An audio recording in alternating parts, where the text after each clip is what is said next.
Okay. Oi, se vocês the multiverse design, Alethea, Gigidaska, my stupid thing said to not work. Playback.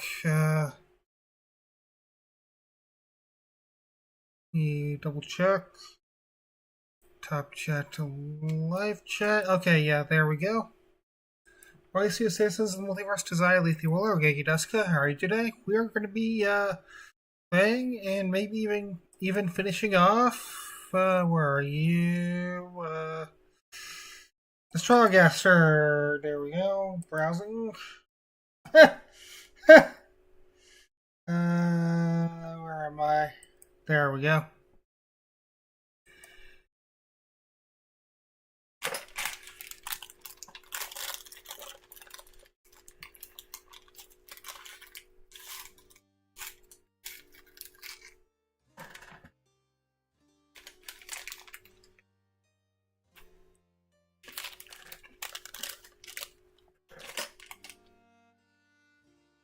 Let's go.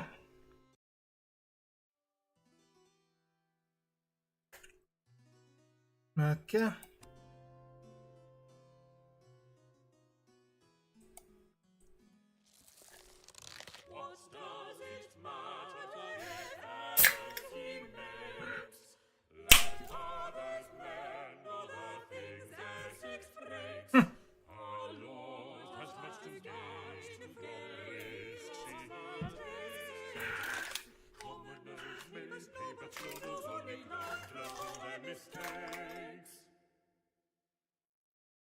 All right.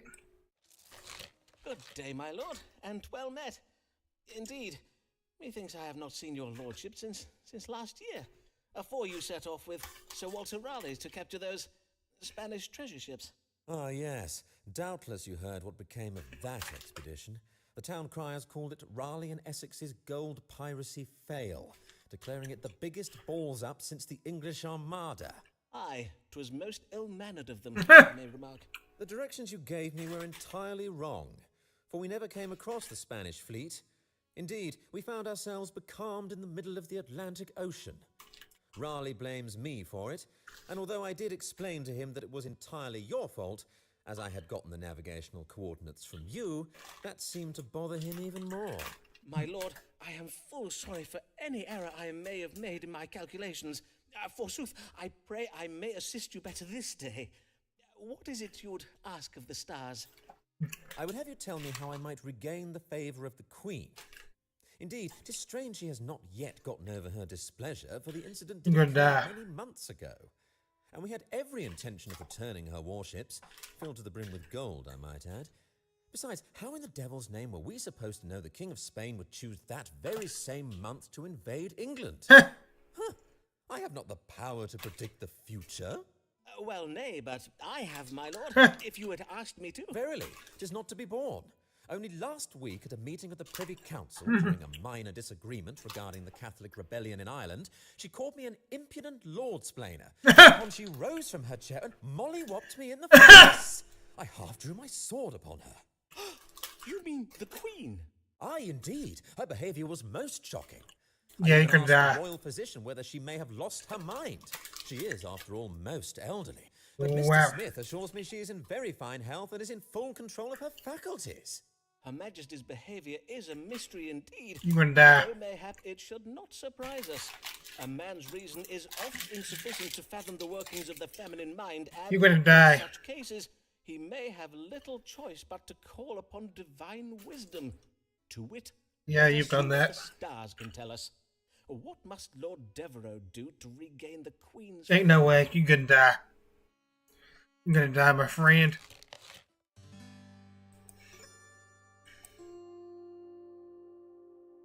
No.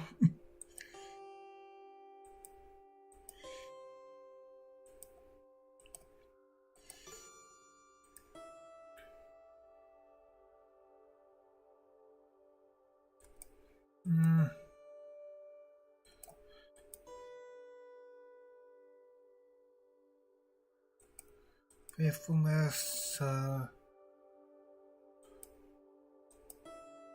blah, blah, no fucking. To regain the Queen's favor, you must demonstrate your fealty to her, your loyalty as a peer of the realm who sits on her privy council. To this end, the stars suggest you offer to lead a military campaign to put down this Catholic rebellion in Ireland. Your lordship is, after all, a great military leader. What better man for such a task than the hero of Cadiz? Verily, 'tis no ill idea. 'Tis no ill idea at all. Yes, indeed, I shall offer to put down the Irish for her. Forsooth, how difficult could such a mission be?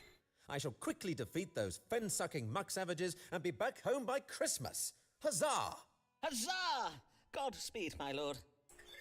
Now, I'll have a lot to talk about that in a later Kingdom Hearts game.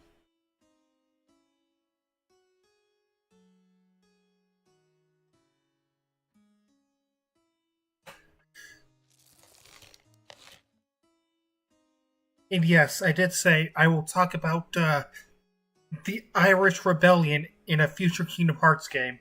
It will make sense when we come to it. Granting wish now, blah blah blah. Okay.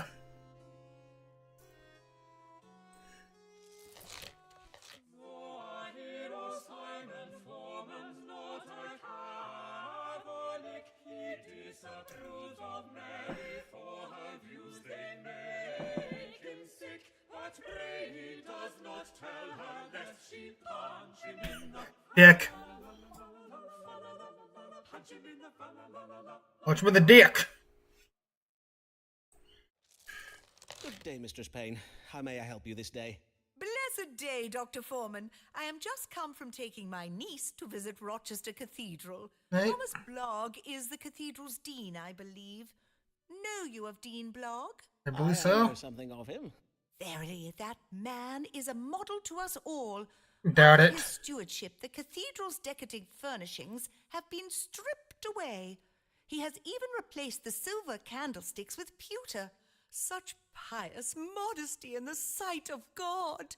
Right. Indeed. How very interesting. And godly, yes. But what is it that brings you this day? Before I begin upon my business, Dr. Foreman, I must insist you acknowledge your failings. Which You are ones? most wrong to frighten me with these notions of England being invaded by the Spanish. Ah, yes, that. Though, to be fair, I do not think anybody could have predicted the storm that sunk the Spanish ships. It was most unexpected. And we must give thanks to God for the divine vengeance he wrought upon the heretics. I did hear that by morning our beaches were verily littered with the corpses of Spanish sailors. Praise be to the Lord, his glory to behold. Yes, praise be. But all the same, you seem anxious this day, Mr. Right. Payne. What is troubling you? Indeed, I am troubled, Dr. Foreman. I fear for the Queen's health.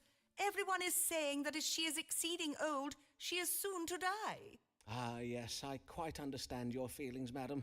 How we love our good Queen Bessie. Long may she reign. But will she? That is the question, is it not?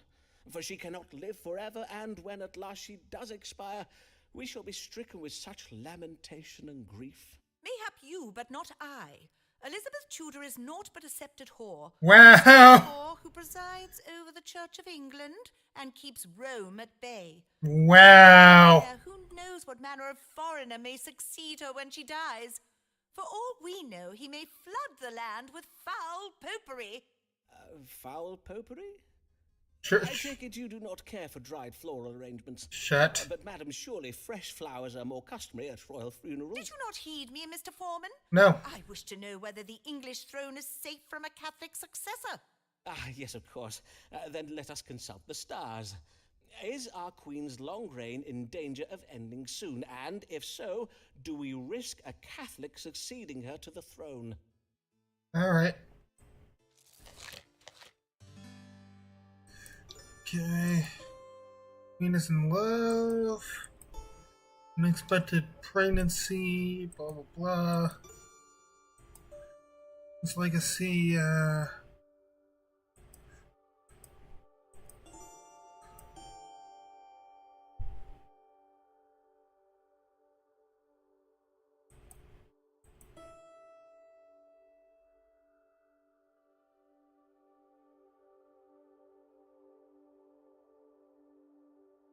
Hmm.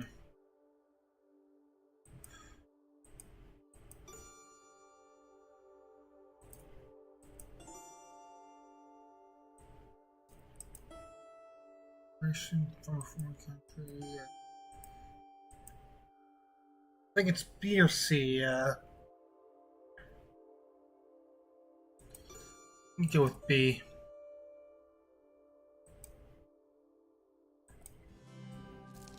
The Queen's prognosis is good, madam.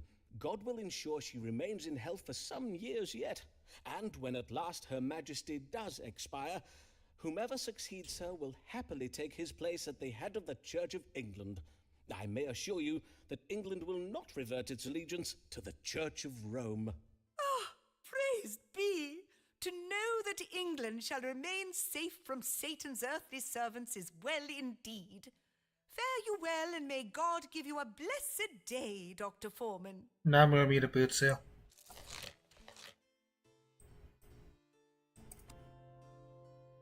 Got some back.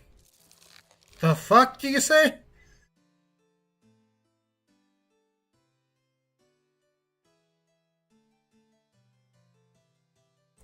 Okay.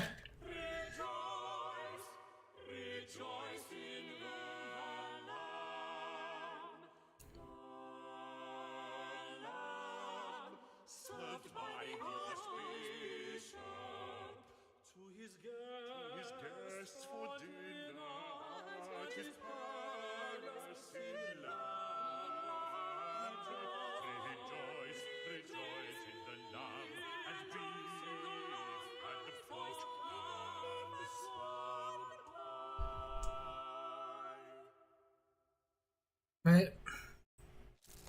Good day and well met, Lord Archbishop. What a pleasure it is to welcome your grace once more to my humble consulting chambers. Do you ail of something, sir? Nay, I am in good health. I am come for information. That is, I am come for an astrological reading concerning one of my deans, Thomas Blood, the Dean of Rochester Cathedral. I hear you are acquainted with him, are you not? Yes, so please your grace. I am honoured to say that Dean Blagg is one of my querents. I see. What a remarkable coincidence. Then you may know that Dean Blagg has been petitioning me to promote him to the rank of bishop, specifically to grant him the vacant seat of the bishopric of Salisbury. I wonder if you, that is, if the stars and planets and so forth, might tell me if there be any reason why Thomas Blagg might not be a fitting candidate for such a position of responsibility. I see. Then let us see what the stars can tell us. Should Thomas Blagg, Dean of Rochester, be made the Bishop of Salisbury? Let's see.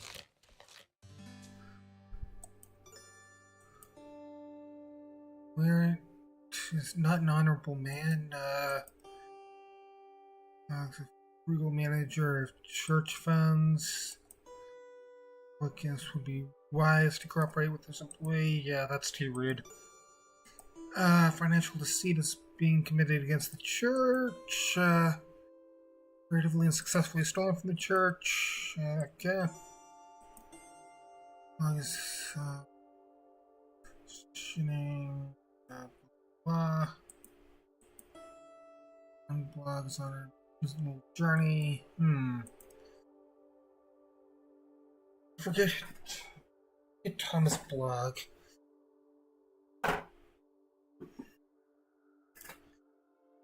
Who was that dude? Oh no.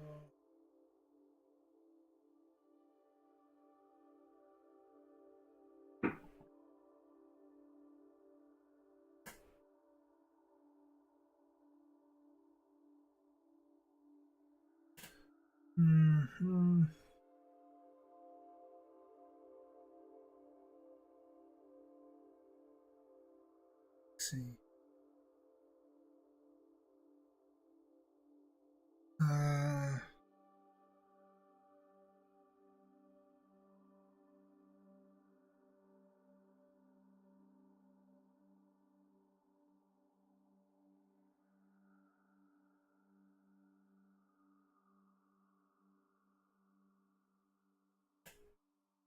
Uh,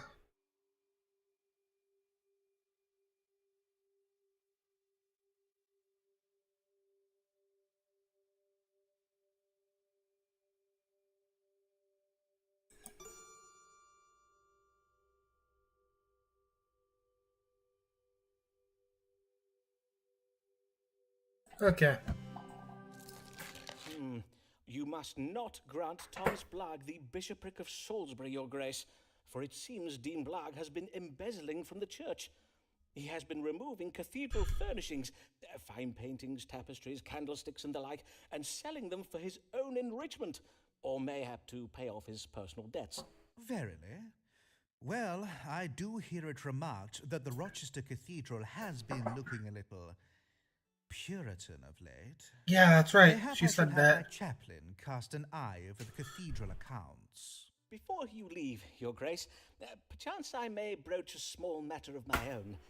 Methinks you have the power to grant medical licenses, do you not?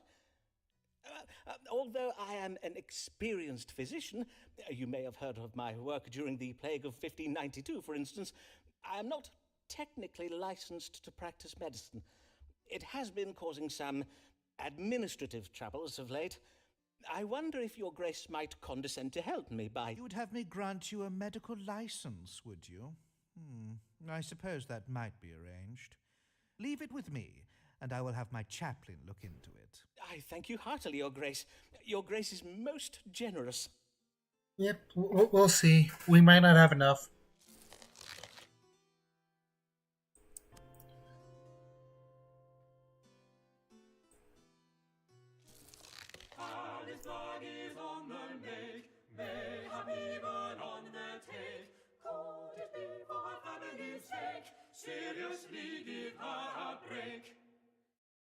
Oh boy, let's see. God give you good day, Mistress Blagg. Pray tell, what brings you? I would know whether my lover, Owen Wood, is resolved to leave me something in his will. A small legacy, mayhap. A large one. I do hope he intends to leave me something. Owen Wood? He is the Dean of Armagh, is he not?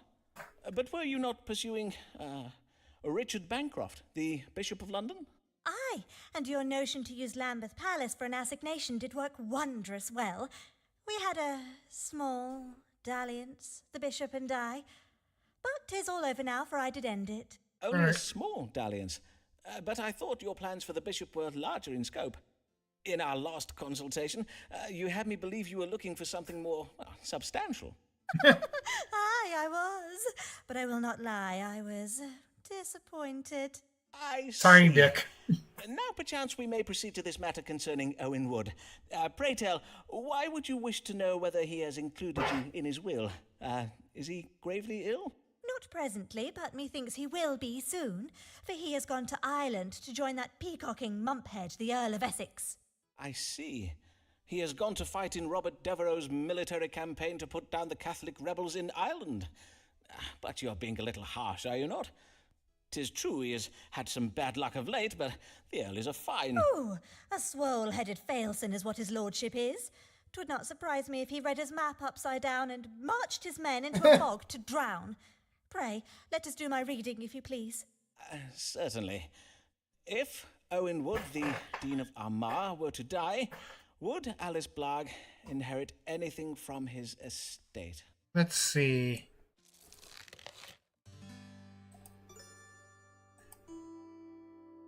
Later way his fortune. Okay. Good angels. Fell on what to be faithful to his wife. See.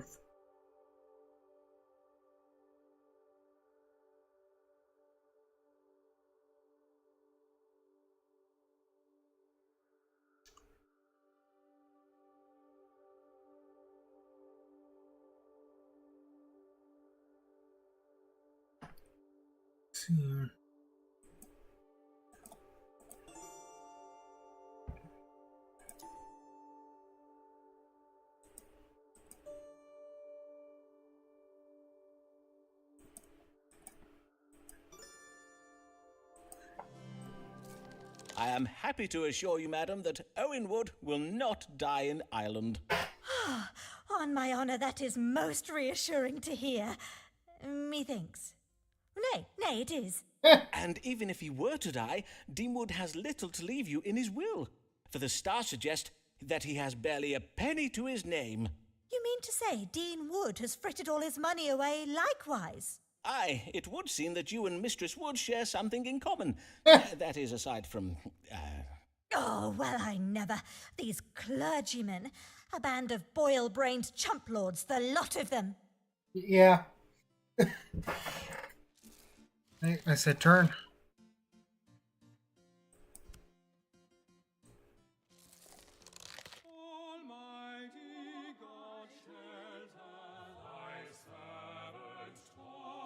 He's...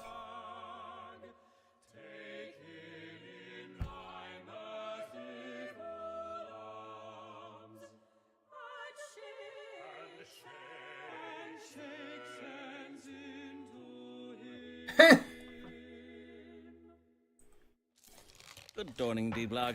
How may I do you service this day? I hope you will do me service, Dr. Foreman. For at my last consultation, you served me very ill. Ah, Indeed. Your prediction that Raleigh and Essex would succeed in capturing those Spanish treasure ships did put me in a most lamentable position. I had my tailor fashion me these fine new robes, and now I have not the money to pay him for it. then I'm heartily sorry for it, sir. Though your new robes are indeed very fine. Is Yeah. that a different shade of black, or...? And I know not how, but my wife Alice has lately learned of our perilous financial situation. Ah, has she? Aye, and she has had me petition the Archbishop for a promotion. 'Tis her reckoning that if I were promoted to bishop, the increased living would enable me to settle our debts. That would seem wise under the circumstances. Yeah. And was your petition successful? It Nope. was. Oh. At least at first. Indeed, His Grace did have me believe he is minded to make me Bishop of Salisbury. The bishopric of Salisbury. But that is excellent well, is it not?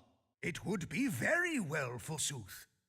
But many months have passed, and the Archbishop gives yet no sign of granting the vacant bishopric to anybody. I see.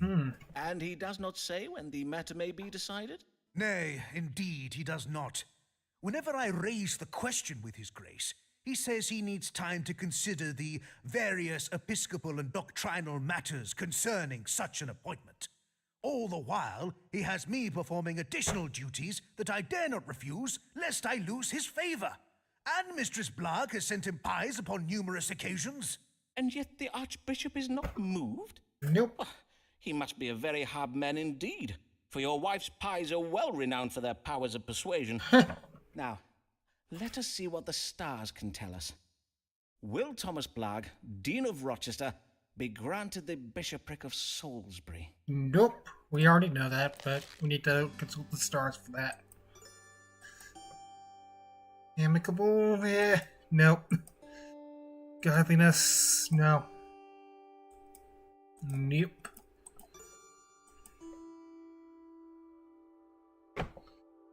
Yep, it's probably B.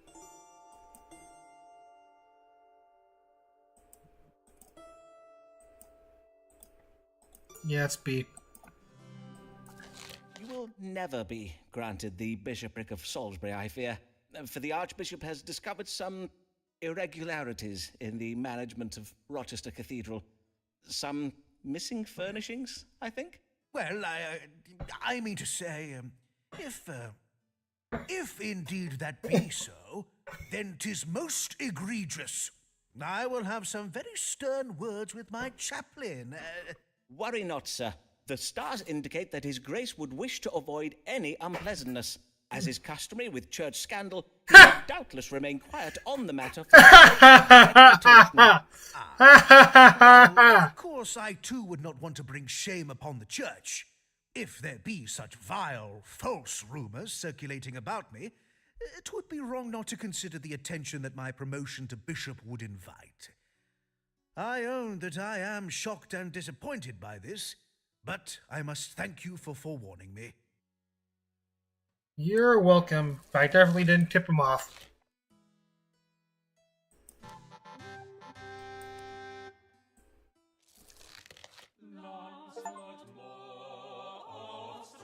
4 letters.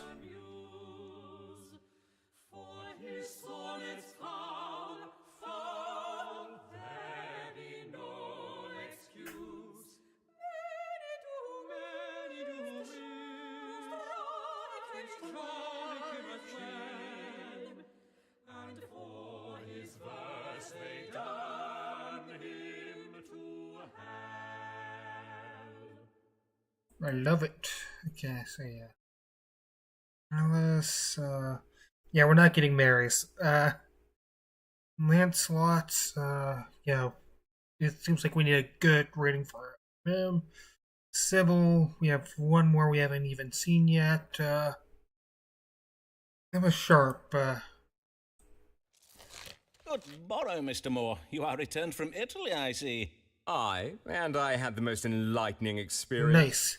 My tutors taught me all about those ancient Romans and whatnot. Indeed, 'tis a changed man you see before you now. Yeah. A worldly man of culture and learning. Mayhap Yeah, you're a you would douche. benefit from taking a tour of Italy yourself, Foreman. Podcast. Alas, Mr. Moore, I must remain in London to care for my querents.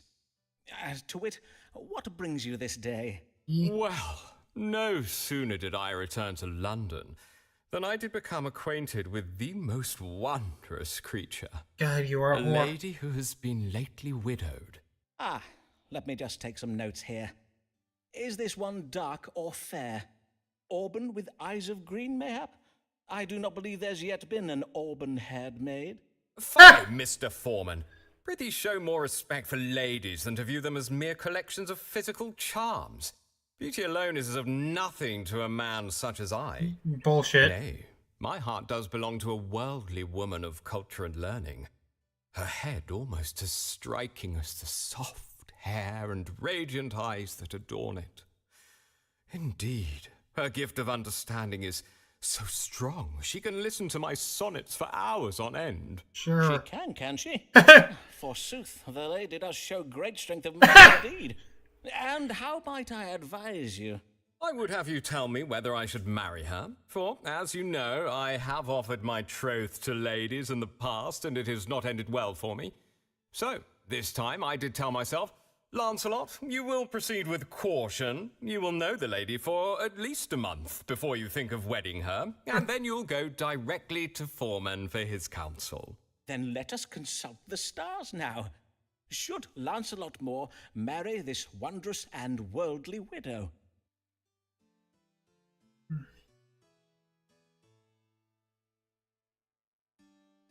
The off the page. Okay. Hidden motives are at play.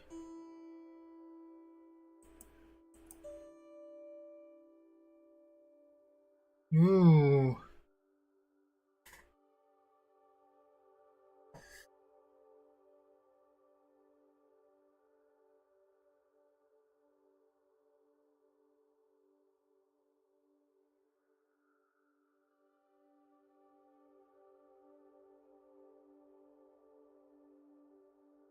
Hmm.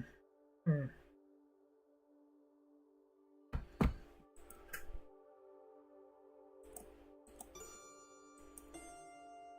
God favors the marriage.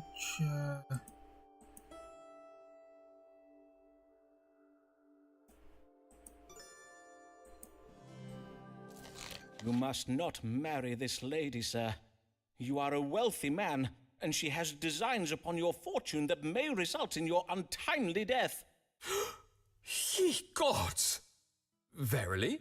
I am afeard so. You must take care not to let your emotions lead you astray. She seemed so. She told me she... Are you sure? You did not put a planet in the wrong house or whatnot? Aye, quite sure. Oh, well indeed, 'tis most lamentable. Oh, what a waste of such fine eyes. Mayhap Emma has a sister. Emma Sharp, yes. I remember her. She's the one who keeps killing all her husbands, yeah.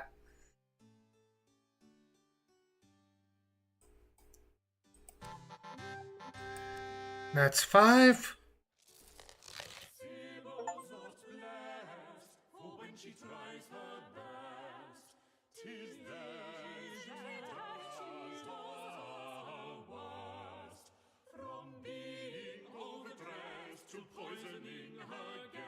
Yes, her. The woman who served green potatoes. Good day, Mistress Fortescue. I do hope you may help me, Dr. Foreman, for I am mightily afflicted with fever and pain. Yes, I see. Your face is a trifle red in colour. That seems to When be did a your troubles blush. begin? At a dinner party, perchance? Nay, 'twas at a luncheon, the one I gave this day. I sought to play a trick upon my friend, Lady Emma Dyer, and I worry God is punishing me for my japery. And what manner of jape did you play on your friend at this luncheon of yours? Pray, describe the ruse to me. Well, I came upon the idea when I took receipt of a trunk full of exotic goods from the New World. Oh, Lovely Lord. gifts sent home to me by my gallant husband. Know you of my husband, Captain Henry Fortescue? He is a great friend of Sir Walter Raleigh, of course. I think you have mentioned him once or twice, madam. The Or trunk like the contained billion a parcel times. of dried fruits, full red in colour they were, and with them a note of warning. On it was writ that these fruits, if not consumed in moderation, can provoke a hot, pricking fever when ingested. Ah, yes. Oh, my. I have read of this fruit in the writings of Spanish explorers. Capsicum Icaramba mequema is the name, I believe. I am well known for serving the most original dishes at my table. Hence my guests were not surprised when I invited them to try my exotic fruit. I served them each a sweet pie containing one of these, capsicum... Icaramba mequema. But I made sure Emma received a pie containing the very largest fruit, and I the very smallest one. I see. You hoped to occasion a fever in your friend while escaping the same fate yourself.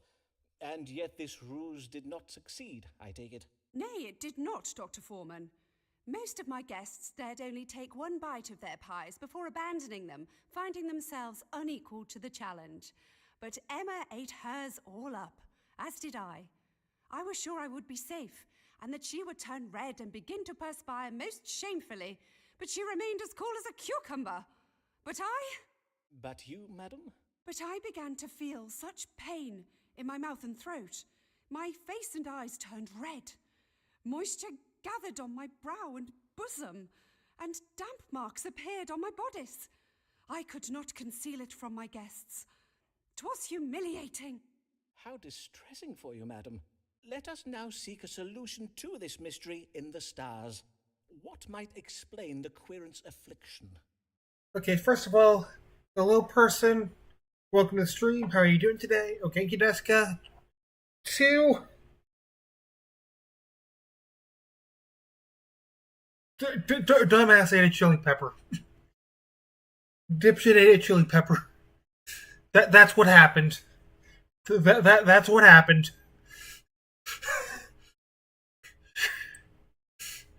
She should just stop fucking doing things.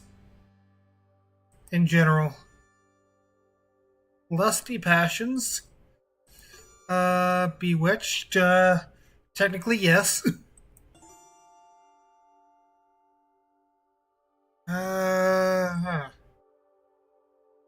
Quincy.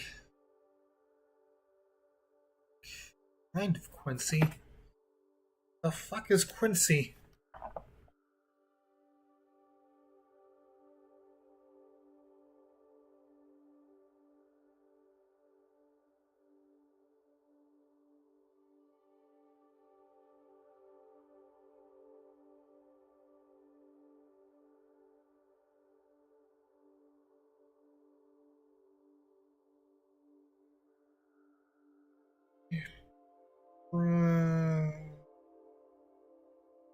Eating peppers?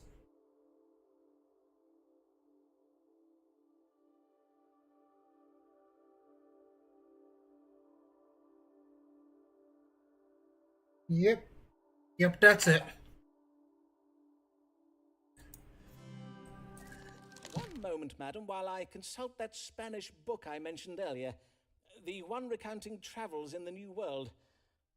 Ah, yes. That is interesting. What is interesting, Dr. Foreman? The stars say you have quinsy, and this book confirms my suspicions as to what provoked it. Madam, 'tis not the larger fruits that occasion pain when consumed. 'Tis the small ones, such as the one you had baked into the pie for yourself. You mean to say the smaller fruits are more dangerous than the larger ones? How strange! Verily, how topsy-turvy. The pain will be gone by the morrow, but in the meantime, you may find relief by washing your mouth out with wine. Yeah. Burgundy wine? Or will an ordinary claret suffice? Any wine will do, madam. Yeah. God give ye good even, Mistress Fortescue. Fucking Deppers. So many letters. So many letters. That's 6, I believe.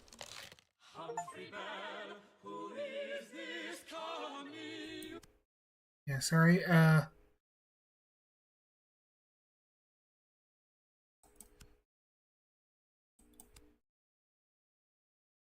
Alice Block.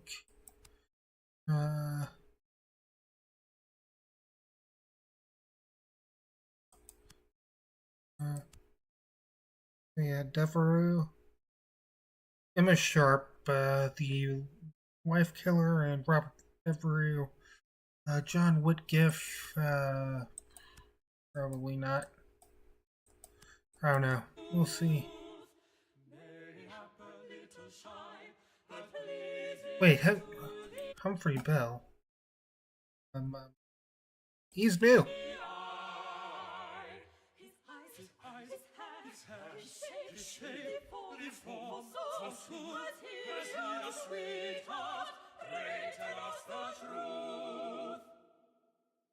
All right.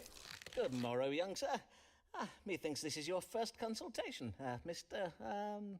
Humphrey Bell, sir. And how may I do you service this day, Mr. Bell? I want to get lean in that. You wish to become lean, you say? And why would you need to be any leaner Yeah, than you are yeah, now? yeah. You are do not you are appear at all twink full of a shaped. plump. Indeed, you appear to be a young man in the full vigor of health. Yeah. Yay, but I do the lady parts though, innit? You do the lady parts. Oh, I see. You are a player who plays feminine roles upon the stage. Yes, I think I recognize you now. You play for Lord Chamberlain's men, do you not? The company of players led by Will Shakespeare, Richard Burbage, and Will Kemp, among others. Aye, sir. I play for them as a hired man, and next month I'm to play a fairy queen in a play we're doing for Lord Coitus Shakespeare post at his consultum. daughter's wedding. But boss man Burbage says I'm too plump for the role. Humphrey, your girth does make it difficult for an audience to imagine you getting up out of your fairy throne, let alone flying. What a dickhead. Yes, I think I understand. 'Twould imperil the audience's suspension of disbelief, thus breaking the fourth wall, as you players so call it. Ah, sir, indeed. Mr. Burbage worries much for them scenery walls, for he says my rear end is of such a size 'tis liable to smash right through 'em. Anyways, Mistress Burbage told me that to fit into her gown, she bids herself chunder after eating. Might you give me some herbs for that or something? And Mistress Burbage would be Richard Burbage's wife, I presume. Well, to judge what would be most effective in your case, I shall need to consult the stars. What should Mr. Humphrey Bell do to become leaner? Coitus post consultum, please.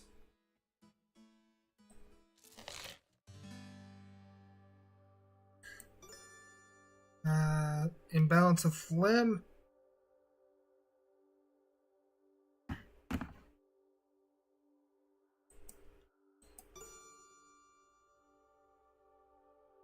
No.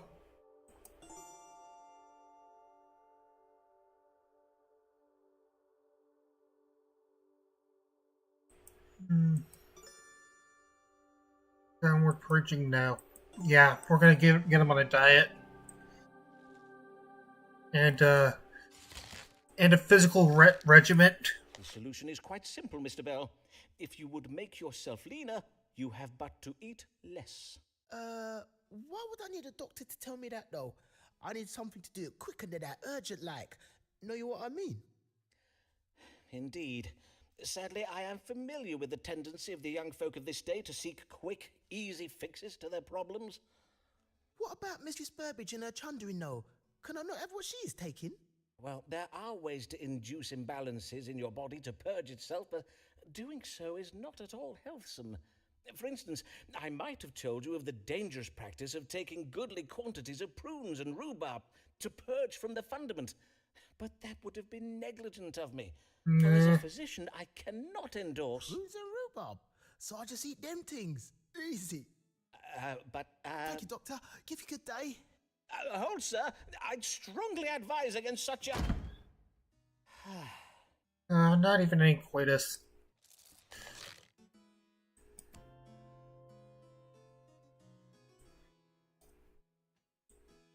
Doctoring is banging.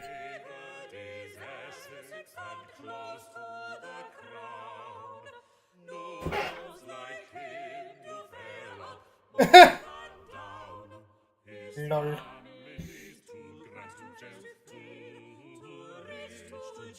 But if Essex disobeys the Queen, she'll put him in the ground. Yeah, that's what happens. I'm surprised you're still alive, my good sir. Good day, my lord. I must own, your lordship's visit to my chambers does surprise me, for I'd believed, well, indeed all of England believes, that you are in Ireland at present. Did anyone see me? No? Good. Now, bid your manservant close the shutters. As your lordship pleases. William! William! Pray close the shutters. Yes, all of them. And fetch us some candles. I pray the counsel you give me this day be wise, sirrah, for I find myself in the most desperate of predicaments. And the last advice I gave you? That of offering to lead a military campaign to put down the Irish rebellion? I trust it worked to win back the Queen's favour. Indeed, the parade given to send you off was most impressive. I was there. Did you see me? I did wave at you. Nay, I do not imagine you would have seen me. Let's see. Alright, diverse.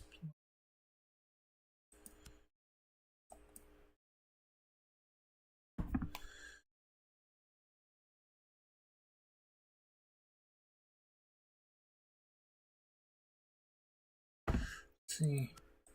So great were the crowds. Yes, my offer to lead the campaign was well received by the Queen. But there was a fatal flaw in your advice. Oh, and this flaw was... Is it not obvious? I had to verily go to that midge-ridden bog-hole and try to put down the Irish. God's breath! Have you seen the Irish? They are savages. That Irish chieftain O'Neill and his band of fen-born brutes are especially bad. Forsooth, they sound most fearsome. 'Tis a mercy you escaped with your life and are now back home safe. Nay, I am not yet Oh, safe sorry. in England, I fear. For when the Queen finds out that I made a truce with O'Neill, heaven only knows how ill she will take it. Even my leaving Ireland without her permission will doubtless vex her. Then the Queen has not been informed of your return?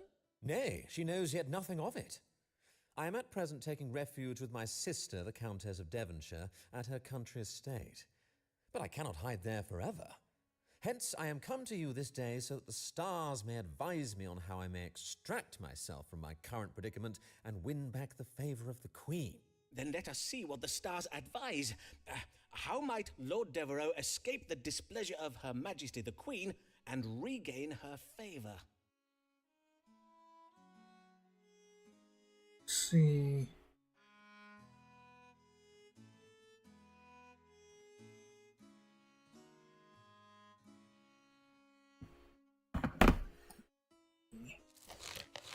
There are two options. Vanity and exercise patience. Jesus fucking Christ. No, we're not.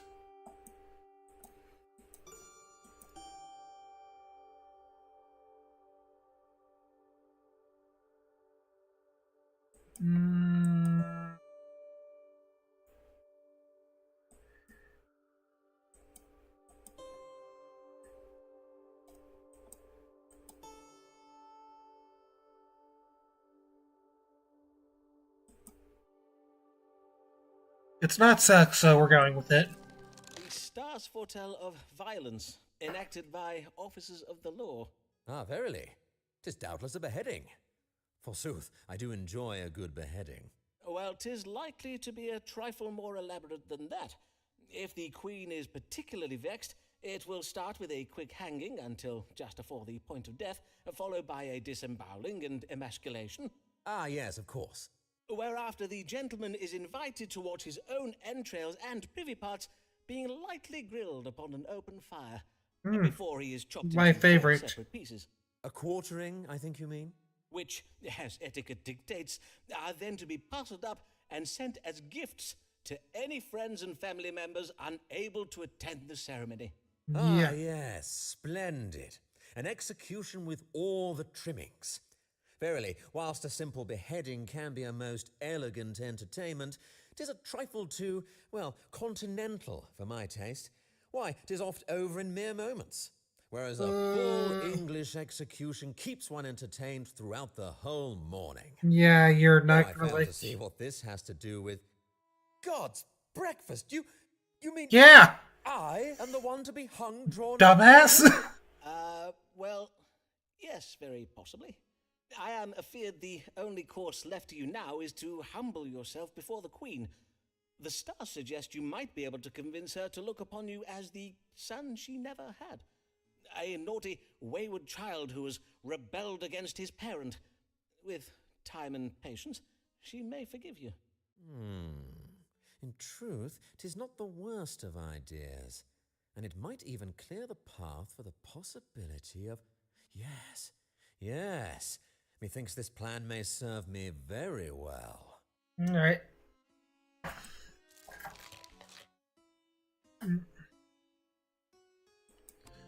It's good.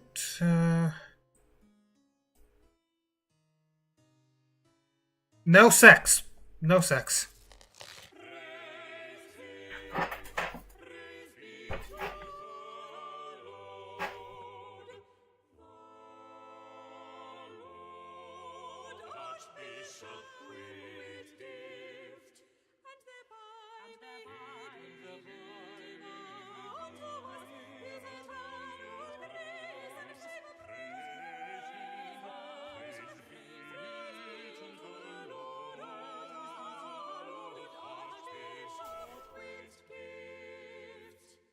Yeah. Good day, Your Grace, and well met. Might I inquire whether Your Grace... What gift will be the third? has made a decision regarding whether to give Thomas Blagg the bishopric of Salisbury? Ah, yes, Dean Blagg. I had my chaplain look into what you told me regarding irregularities in Dean Blagg's stewardship of Rochester Cathedral. Methinks you said he was embezzling coin and pawning cathedral furnishings, did you not? Yeah. Well, it seems you did speak true. Oh, indeed? Of course, I will make nothing of it, as I wish to avoid the scandal. Yeah. I merely told Dean Blagg that I could not offer him the bishopric due to various episcopal and doctrinal constraints. Of course. And what problem would Your Grace wish me to address this day? Oh, 'tis a problem with my other deans. With each passing day, there seems to be a new dean at the palace gates, come to petition me for this wretched bishopric of Salisbury. Presently, 'tis Owen Wood, the Dean of Armagh. Since he returned from Ireland, he talks of nothing else. How tiresome for Your Grace. Yeah. Indeed. I have told Owen that I'm giving his request careful consideration, but in my experience, this only delays a dean for so long. Yeah. I do have to grant the occasional bishopric, or else my deans become restless. And it is a gap. Your Grace. But after what I learned about Dean Blagg, I must take care to exercise caution. Yeah, you do. Hence, I would have you tell me anything you know. That is, anything the stars reveal about Owen Wood that would render him unsuitable to perform the role of bishop. Then let us ask the stars. Is there any reason why the Most Reverend John Whitgift, the Archbishop of Canterbury, should not grant Owen Wood the bishopric of Salisbury?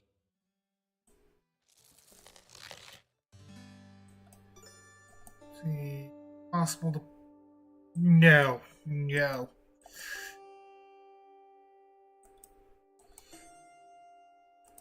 This side.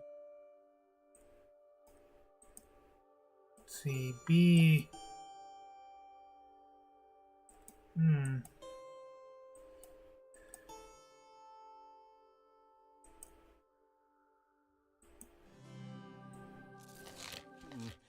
I must advise against granting Owen Wood the bishopric, for the stars reveal that he has sinned most grievously. Ah, verily? Grievously, you say? Grievously, I I say. feared Dean Wood did commit the sin of adultery. Ah, nothing else? 'Twas more than once, Your Grace. Doubtless, doubtless. While I appreciate your most excellent discernment of this information from the stars, I must own that Dean Wood's extra-clerical activities are already well known to me. Why, even my own wife has had a tumble with the man. Wow. I am sorry. Hold, Sarah. In truth, 'tis of no consequence to me. What occurs in Lambeth Palace bides in Lambeth Palace, as we like to say. But you are right to remind me of Dean Wood's indiscretions. For mayhap it be not wise to elevate Owen to such a public position as bishop. I do have the reputation of the church to consider. Indeed, Your Grace. I will tell Owen that while I had every intention of granting him the bishopric, my hands are now tied due to various episcopal and doctrinal constraints. Very wise, Your Grace. And one more matter, if I may.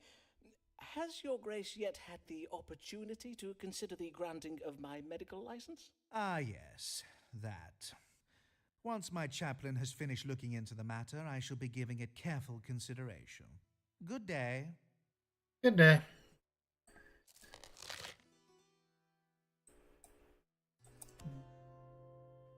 A little more.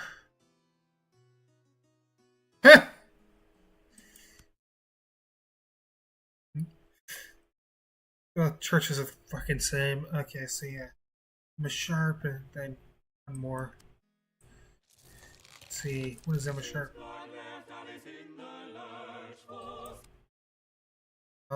Yes. Nice.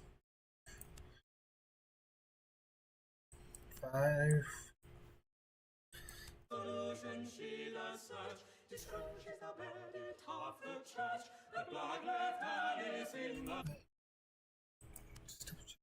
Five.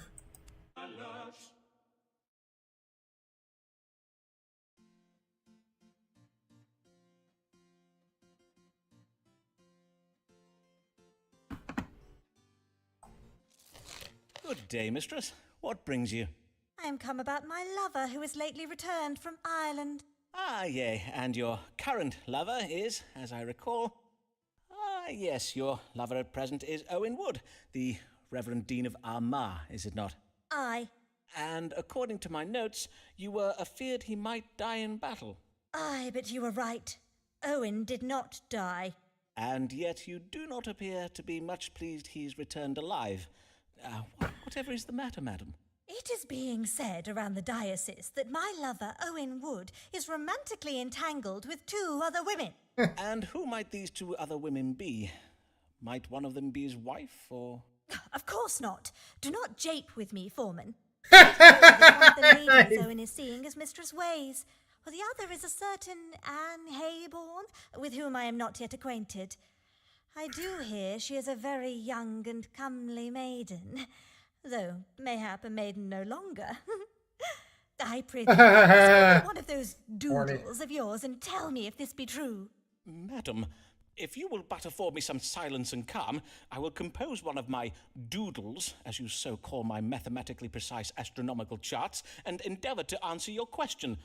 To wit, is Owen Wood, the Dean of Armagh, wooing other women? Yeah.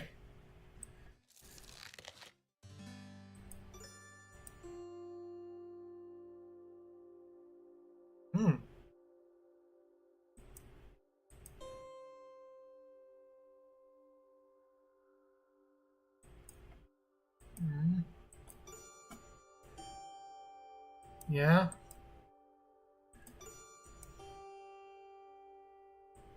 Yeah.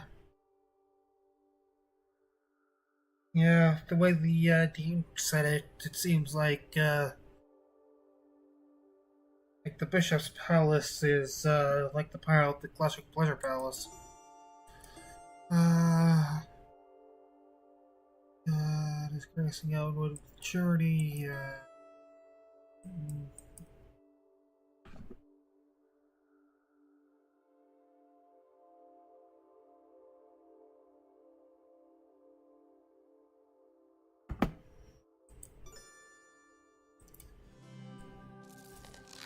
I have good tidings for you, mistress. Your relationship with Owen Wood is secure. 'Tis true he has indeed been conducting intimate liaisons with some of the wives and daughters of various deans and bishops, but... So then 'tis true. What a maid-fiddling maggot of a man is he? Aye, but prithee, madam, I had not finished. The stars suggest that Dean Wood's affairs with these women will shortly end, for it seems he is in dispute with them. What, with all of them? At the same time? It would seem so. Mayhap they all have been apprised of the same rumour that brings you this day. Well, I am glad to hear these affairs are soon to be ended. But I will not lie, I am no less vexed with him. And indeed, if Owen has been larking about, 'tis only fair I do the same, to even things out between us. I think what you may be referring to is Lex Talionis. 'Tis the law of retaliation, as practiced by the ancient Babylonians. Well, madam, indeed, if it would help square matters betwixt you and Dean Wood, you may consider me wholly at your service.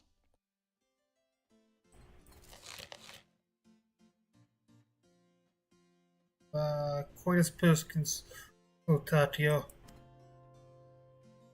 Voice. One more. Down, throw it again before things are. Rude.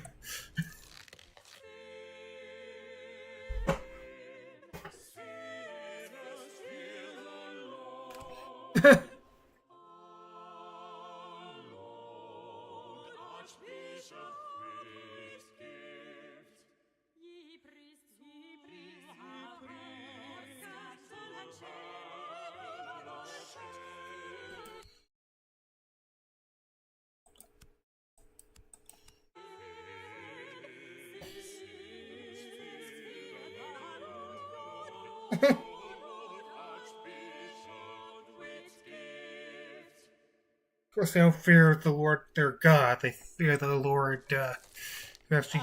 God give you good evening, your grace. I trust you were pleased with the previous counsel I gave you? The advice I gave against granting Owen Wood the bishopric of Salisbury. Ah, yes. Your counsel did indeed prove sound, for Dean Wood is now cods deep in scandal. The parish council has received numerous paternity suits, and 'tis said that scores of defiled wenches bethrong the gates of his deanery each morning, clutching suckling babes and demanding recourse. As for young Anne Hayborn, she has had her reputation ruined, and Dean Ways is barely speaking to his wife anymore. Yeah. On my word, how disgraceful. Aye, indeed. If only Owen had the sense to exercise more discretion. Yes, indeed, your grace. The Bishop of London, for instance, manages his affairs very quietly. Yeah. I might have been able to look the other way, but in this instance I could not let Owen's indiscretions pass. For a wretched local woman by the name of Mary Payne got wind of the scandal and stirred up a public fuss about it. Oh, the devil take the woman and her bacon-faced husband. If I might venture an opinion, your grace, mayhap if we were to pay no heed to Mary Payne and her ilk, they would eventually tire of their animus and leave us free. But is it upon such problems you come this day, or upon some other matter? I am come about my health. I believe I do ail of something. Then pray, describe your complaints to me, your grace. Well, I am afflicted with pain in my back, and at times I find myself hard of breathing. Indeed, I feel I may have phlegm in my chest, and I do bear these odd-looking spots upon my body that will not mend. If you will permit me to loosen your robes to examine you. Oh, I see. Methinks I have a notion of what ails you. Let me confirm it with a reading of the stars. What troubles Archbishop Whitgift?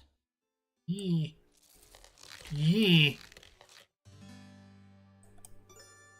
Give mattering in the breast. Blah, blah. Backache, short distance spots. Mattering in the breast. Nothing in the chest. And knobs on the yard. Okay.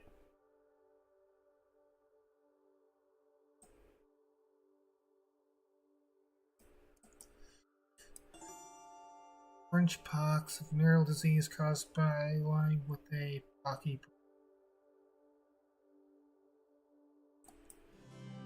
Okay. Your Grace, I know not how to put this delicately. You have the French pox. I am not sure how this is possible, as you're a man of the cloth. Indeed, mayhap I check the stars again. No need. I did suspect as much. Verily? How astute of you. The French pox can oft be difficult to cure, but in your case, it is not far advanced. This ointment of boar grease and mercury is to be applied to your entire body. It must be rubbed in vigorously to ensure the mercury is well absorbed into the skin. You may then expect to see the sores on your body start to heal within a matter of days. I see. And, I imagine your manservant William will be giving me this treatment? No, Your Grace. The grease is to be taken home with you and applied each night before bed for 9 days. Mayhap your chaplain could apply it to Your Grace's body. Ah, yes, a fine idea. I thank you for this treatment, sir. Fare you well, Dr. Foreman. Before you leave, Your Grace, might I inquire again as to the possibility of you granting me a medical license? Your Grace did mention you would give it careful consideration. Ah, yes, indeed I did I not? Have no fear, Dr. Foreman. My chaplain is looking into it. Mr. Math, any more with him? One more. Good day. Correct. Okay. John Whitgift's letter. Hell yeah. Here comes Lord Devereux, ready to fight. 7. Light and restless, he's been up all night. He may not know much, but he knows that he's right.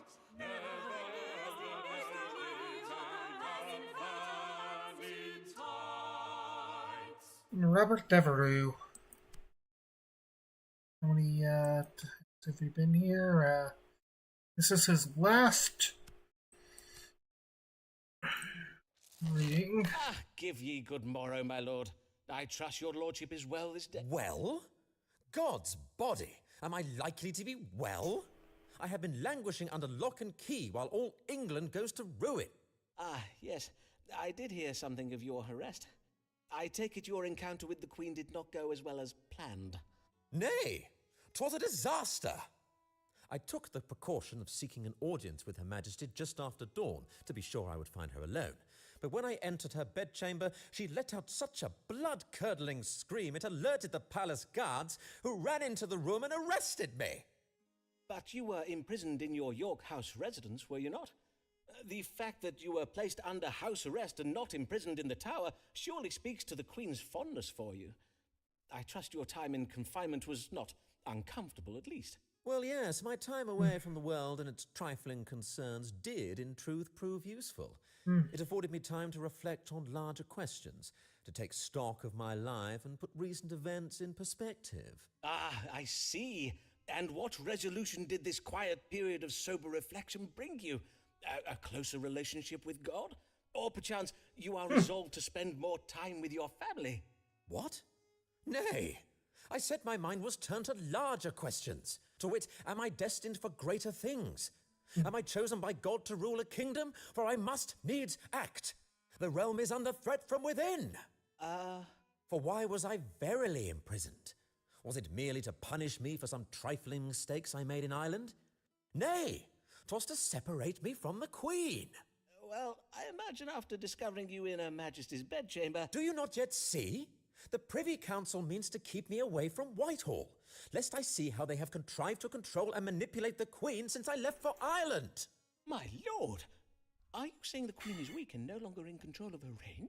Aye, indeed. Something must be done about it. All right. Well, man, do not just stand there. Yes, of course, my lord. Let us see whether the stars may give you your answer. Is Robert Lord Devereux, Earl of Essex, destined to, rule England? Let's see.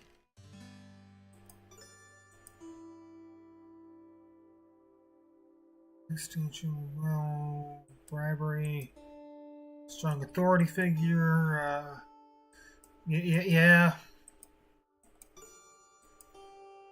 Whoever does not reign in his ambitions, he will die. Whoever is deluded about his legacy.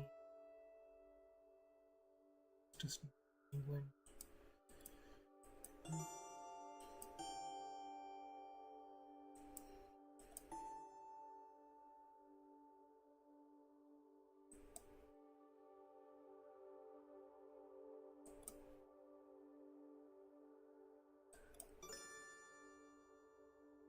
I want to butter him up. I need a letter of recommendation. The stars confirm your fears, my lord. Her Majesty's failure to provide an heir has created the conditions for much plotting and scheming, and her refusal thus far to name a successor has provided an opportunity for powerful forces who would seek to gain control of the throne. Indeed, the realm is in grave danger, and the stars suggest that you are a strong, wise leader, chosen by God to lead England, mayhap as Lord Protector of the realm? By God's underlumps, 'tis true. Huzzah! As to practical matters, the stars suggest you use your significant wealth to, ensure cooperation and procure the influence you will need to secure success in this endeavor. Then I will rally my forces and make the necessary preparations. For England, for God, Queen, and country. Huzzah! Huzzah! Yeah, let's go. Yeah, he's most pleased. Letter of recommendation.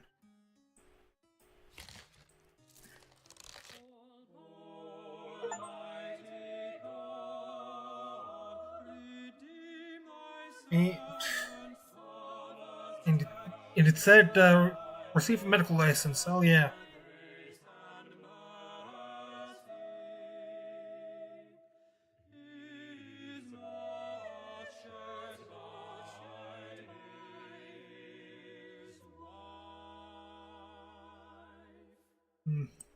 Yeah. Good day, Dean Blag. Yeah. How now, good sir? I see you do ale of something. I do ale of something, Foreman. Forsooth, I fear I am very ill indeed, for I tremble day and night with fever, and my face does itch and prick with pain. Verily. You do exhibit upon your nose and cheeks a rash of a most remarkable hue. Before you do this reading for me, Foreman, I must have your word that you will not speak of this to my wife, Alice. In truth, I have had her believe that I was set upon by an angry swarm of wasps that have lately been nesting in the north transept of the cathedral. I do understand. A kind husband would naturally wish to shield his wife from any undue distress. Ah, yea, that of course. And there be also the small matter of the promise I did make to restore the Blag family fortune before I died, and thus not leave my wife and children to live in penury when I am gone. If Mistress Blag were to think that I am gravely ill, it would provoke some awkwardness between us that I would rather wish to avoid. Ah, I take it then that your finances are also in poor health. Alas, they are. For as you accurately predicted, the Archbishop never did grant me the bishopric of Salisbury. It would seem his grace is content for me to remain in my current state of penury. I see. Well, as to your wife, Alice, be not afeard, sir. We doctors take querent confidentiality most seriously. Sometimes. As Hippocrates did say, Testa Apollinum Medicum Secreta, among other things. Now, mayhap we proceed to consult the stars on the matter of your condition. With what disease is my querent Thomas Blagg troubled, and how may he be cured? Yee. Let's go!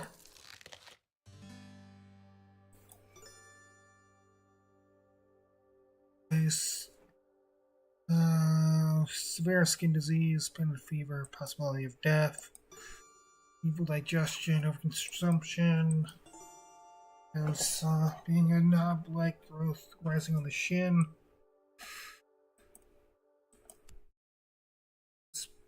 Like I have received his.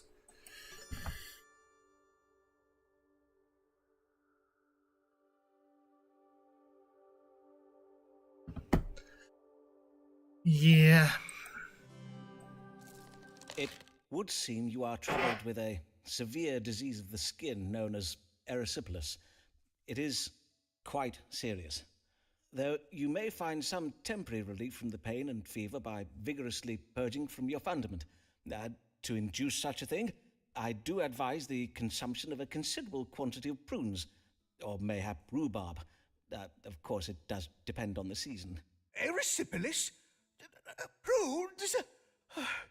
Oh, merciful Lord, if it be thy will that I should die, and if thou hast writ these mortal signs upon the stars, I beseech thee, have thy servant Simon Foreman speak the truth. Prithee, sir, I had not finished. Oh, my dear friend, I will not lie to you. Your condition is quite advanced. In truth, I fear you must prepare for the worst. If you will not share this grave news with Mistress Blagg, perchance you might speak to her from the safety of, from beyond the grave? That is to say, write her a letter that may be read to her after you're gone. Your loving words, though thus delayed, may provide her comfort in her time of grief and destitution. God bless you for your candor, sir, as well your wisdom and friendship these last years. I will now go and pray upon what you have told me.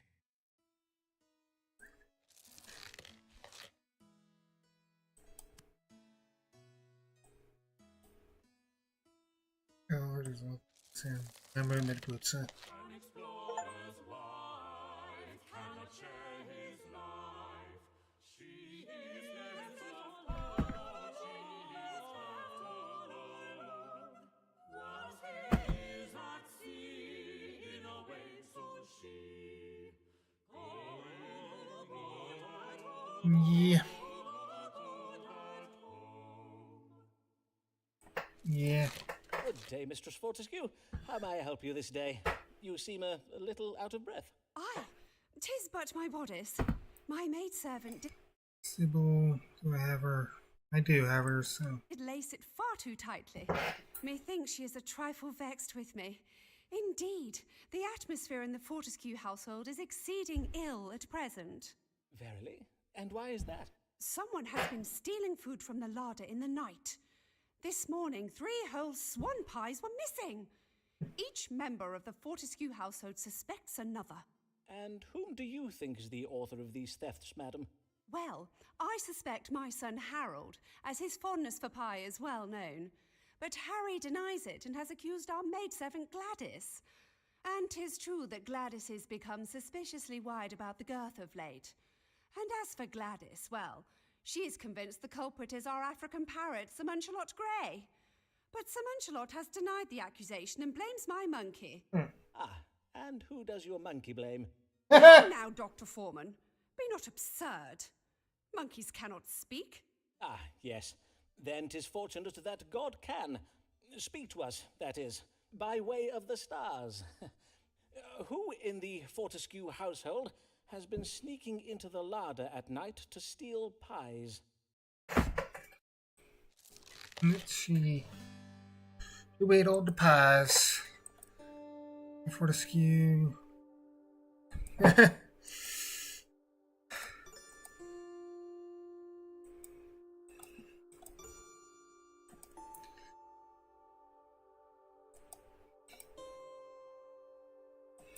Maybe.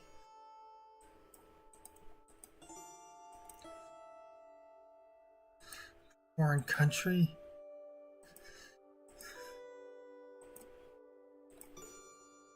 That's clever. I need to use the restroom real quick.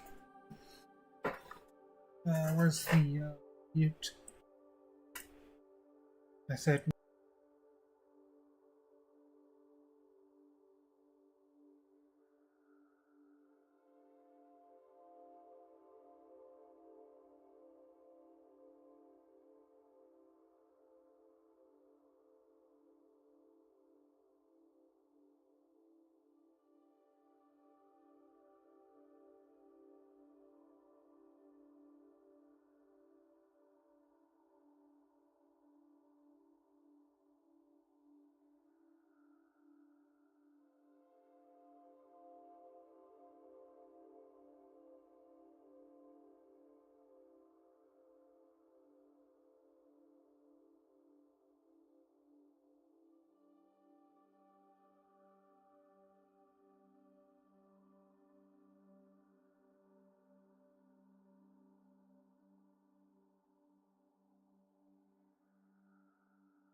Okay, I am back.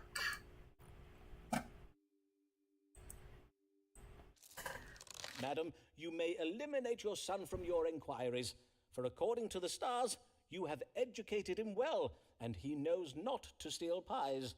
Harry is innocent, is he? Then who has been eating our pies? I am afeard it is the very last individual you would suspect. An individual who is in this very room with us now. How now, Dr. Foreman? Surely you would not accuse me? Oh, nay, not you, madam. 'Tis your monkey. What was his name again? You mean to say Sir Nanahad has been stealing our pies? Oh, my days! What a naughty monkey! Right. He is most naughty indeed, 'twould seem. I must at once to home go and apologise to Sir Munchalot. I never should have doubted him. God give you good even, Dr. Foreman. You have been a bad boy, have you not, Sir Nanahad? He's a naughty monkey. Yes, you're the naughty monkey. Yes, you're the naughty monkey. Good even, Mistress Fortescue.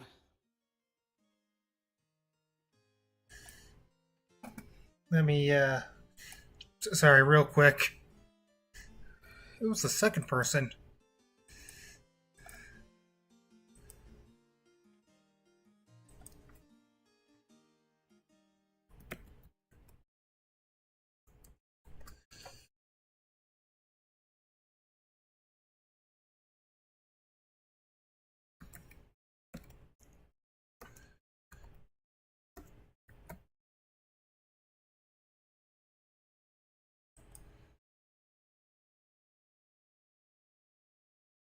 See her.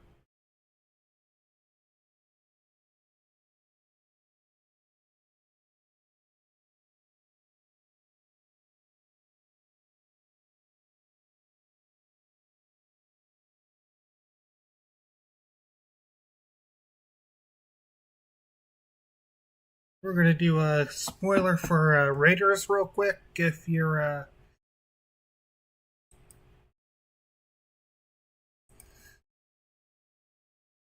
If you're not down with that, be advised.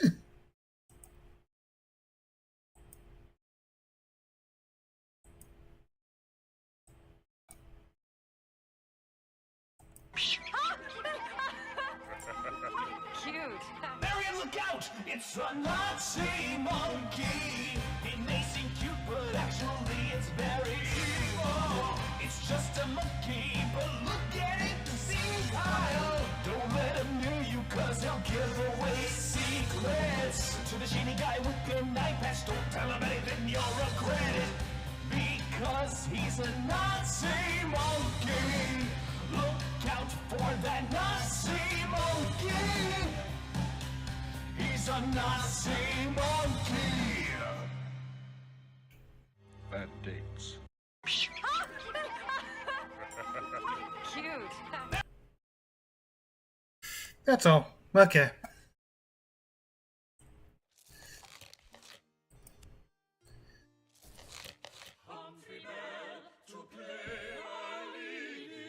Coitus Bus Consultio, please.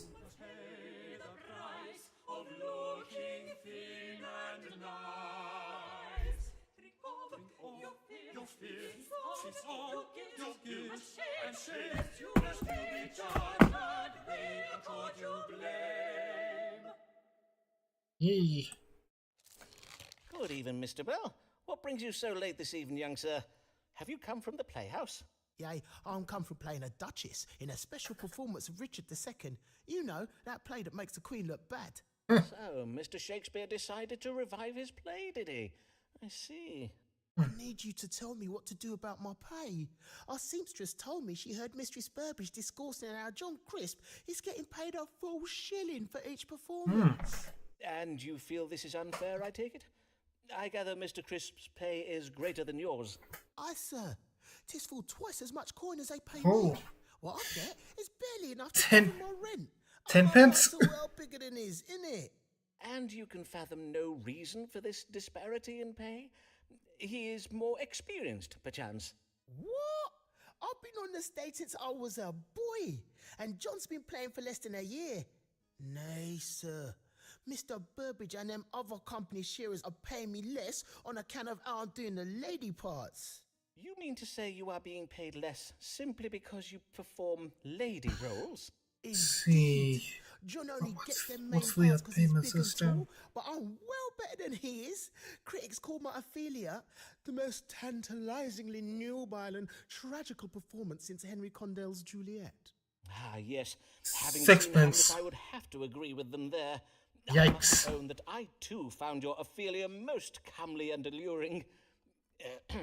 Now, let's see what the stars advise. Coitus Bus What Consultio, can be done about you Titio, being please. paid less than players of masculine roles?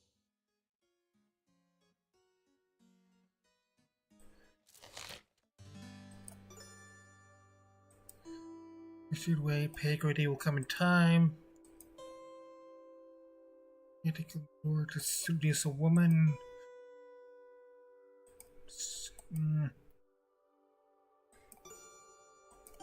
Humphrey must care with the truth about what his colleagues are paid. Oh, I didn't realize it highlighted.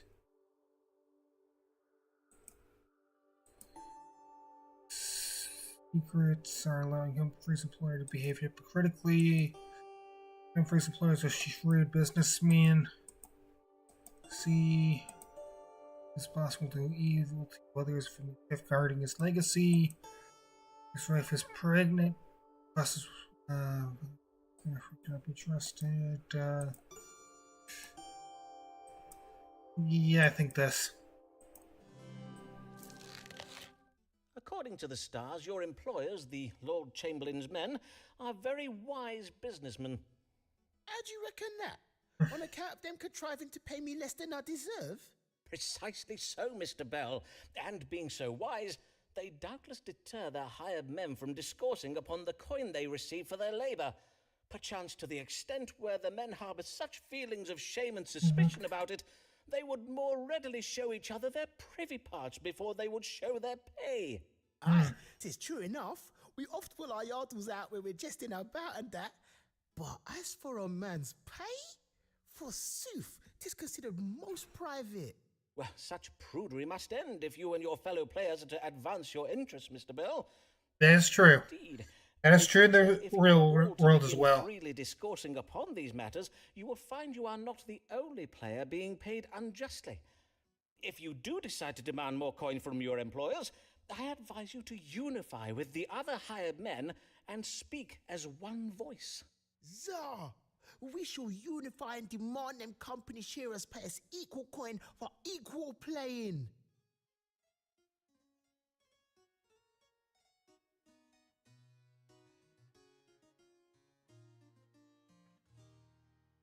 I'm just gonna let this settle.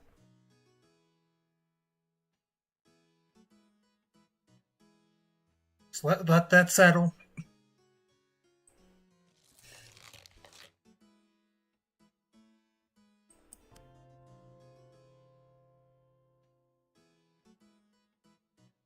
I'm just gonna let this settle.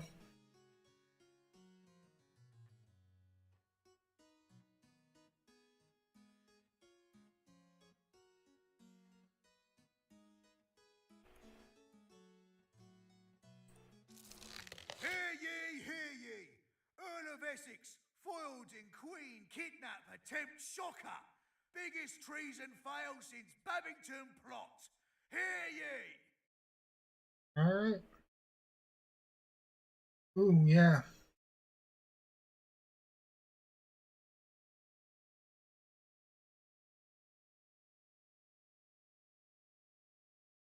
Yep. Alice Black, she is a wife.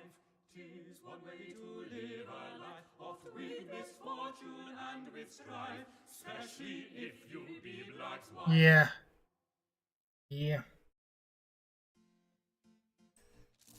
Good day, Mistress Blagg.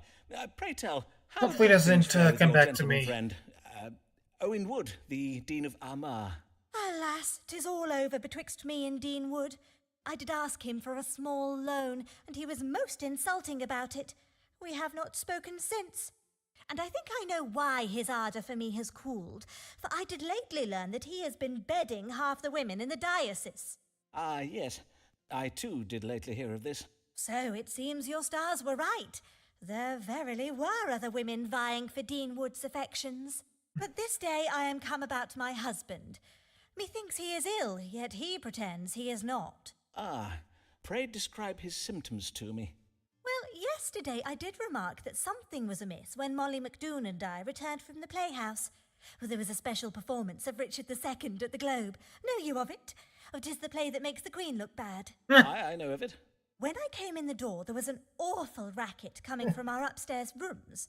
I went to see what the matter was and found my husband tucked up abed, moaning and wailing, and with a monstrous rash all over his face. He told me some nonsense about having been stung by wasps, and that he is merely tired. But I do not believe him. I see. I bid you, Foreman, tell me true, for I grow ill with worry. Is it grave?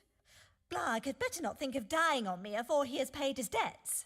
Ah, for as his widow, by law, you would inherit them, would you not? But mayhap there is little to worry about. Let us consult the stars and see. What ails Thomas Blagg, the Dean of Rochester?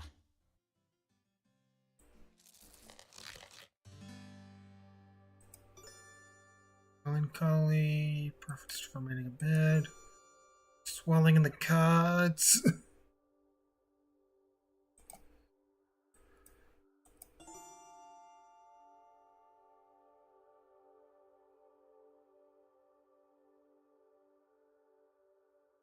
Let's tell the truth.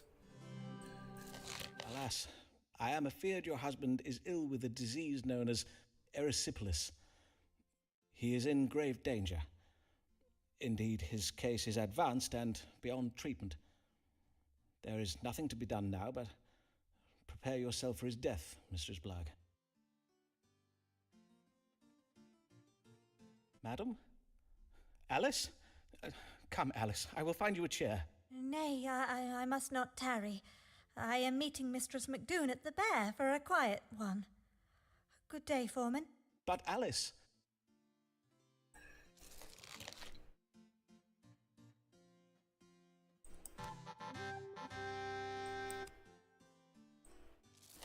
Hear ye! Traitor lose his head after losing mind! Earl of Essex gets the chop for treason. Hear ye!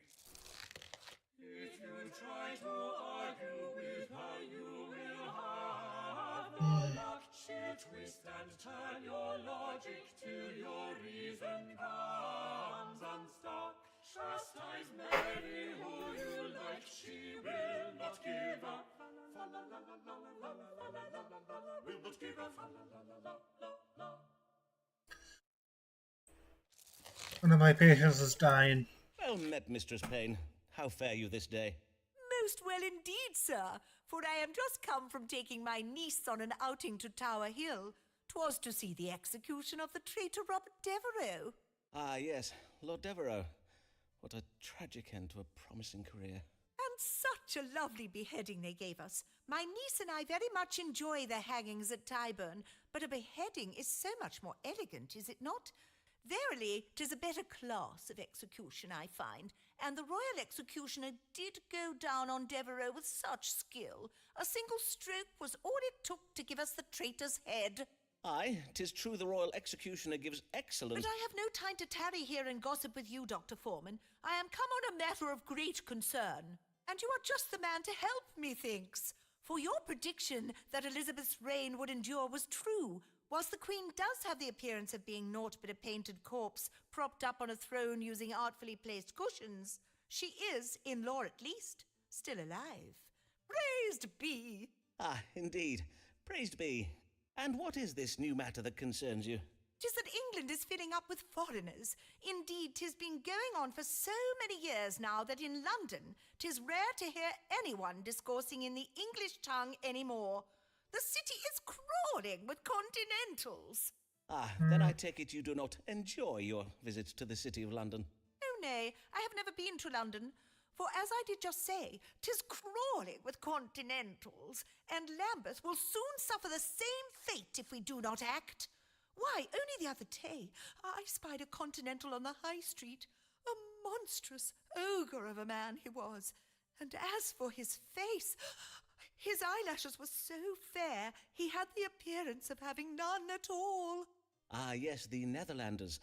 'Tis true the people of the Netherlands can be fair of hair and tall of stature. And 'tis surely no coincidence that Lambeth has suffered an increase in crime of late. We do not feel safe, Dr. Foreman. Every night we ladies of Fore Street do shiver in our beds at the thought of these frighteningly large men. I do not doubt it, madam. Now, let us see whether the stars might allay or confirm your fears. Should the residents of Lambeth be concerned about an influx of continentals?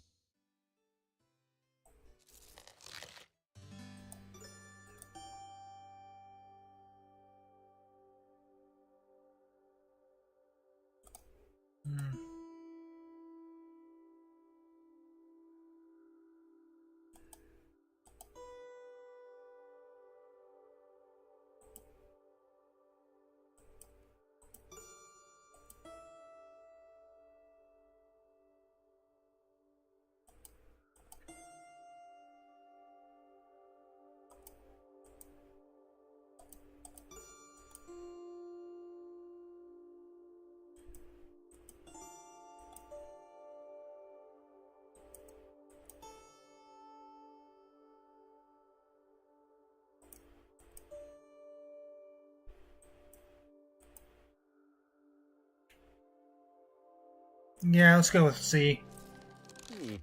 Madam, I may assure you that if there be a rise in criminality, the Continentals are not to blame. Then who is to blame? May I suggest the youth of this day? The youth of this day are customarily blamed for social ills, and in this instance it would seem justified, at least according to the stars. As for the Continentals, it appears that elements of their culture and expertise may one day serve to enrich ours. Consider, for example, the additional dining options they have brought with them to England. Indeed, do we English not tire of our dreary custards and dull mutton roasts? Well, in truth, I am a little partial to their... What are those puffy pancake things with the crisscrosses on them? Waffles, I believe. Ooh. Aye, I will own I am partial to those Netherlander waffles. But pish Dr. Foreman. You learned men and fancy folk may discourse all you like about having your dinner tables enlivened with foreign cookery. But who is it that suffers when desperate continentals go a-robbing our houses and a-troubling our women? 'Tis us ordinary folk, 'tis who. I will have my husband write to Lambeth Palace and tell the Archbishop we will have no more of these continentals in Lambeth. Blessed day, Dr. Foreman. Rude. Racist as shit. Pissant.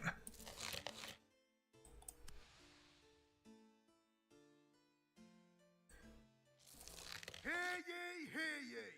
Dean of Rochester Cathedral dies. New Dean pledges to refurnish empty cathedral.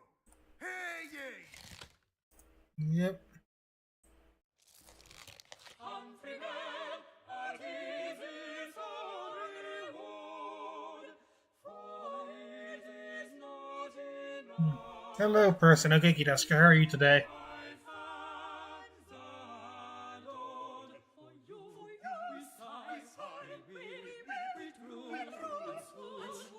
Yeah.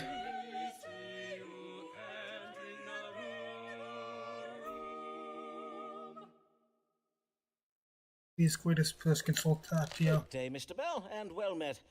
I recall you were hoping for a pay rise. How did that go? Well, I got a pay rise, innit? I took your advice about banding together with the other hired men and gabbing about how much coin he was getting. Turns out, another one of the lads weren't getting paid enough for his lady parts neither. So, we all refused to do our rehearsals until the boss man fixed it. Yeah. Well done, Mr. Bell. I must say I am most proud of you. But this day, I am come about my skin. She's so clapped, I need twice as much ceruse as normal. Ah, yes. Venetian ceruse. The white lead and vinegar paste ladies and players use to whiten their faces. You have to fix it for me, Doctor, for my role in Mr. Shakespeare's new play. I'm to play a lady who disguises herself as a lawyer. A lady cunningly disguised as a lawyer? Forsooth, how original. But I see not why you need worry over your complexion. Having a sound grasp of Latin and a talent for eloquence are the usual qualifications of a legal advocate, are they not? Is it verily necessary for this lawyer to have beauty as well? Well, Mr. Burbage seems to think so. These are enlightened times, and we must have confidence in our audience that they will accept, even welcome, the notion of a lady of learning, as long as she be lovely enough to lie with. I see. And 'tis true your skin is looking a little less than lovely. Rude. Let us see if we may find a remedy for it in the stars. What is the matter with Humphrey Bell's face, and what may be done to improve its appearance? You apologize to this man right now, with your goddamn tongue.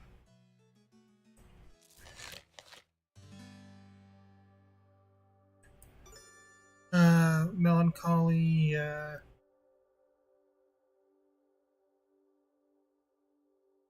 psychological factor. This temperature of the liver, temporary illness.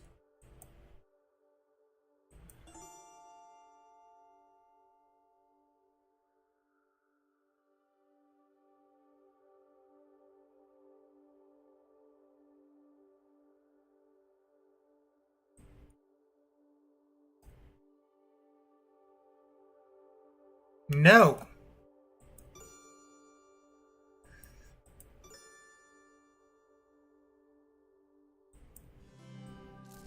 You have the melancholy.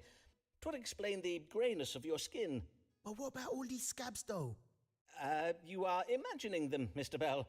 Melancholy does also provoke fancies of the mind. But it's not just me seeing them, though, innit? Even Bossman says I look clapped. He says if my face ain't fixed, he'll give my part to another player. Well, doubtless you are imagining that as well. I do oft find that my lady querents have a tendency... What'd you say that for, though? I ain't no lady. I'm a man. I tell you the truth, it's no when she's imagining or nothing. My face is not lovely enough. I feel sorry, Dr. Foreman, but me thinks I best go see a doctor who can fix up my skin, lest I lose my lady lawyer part, innit?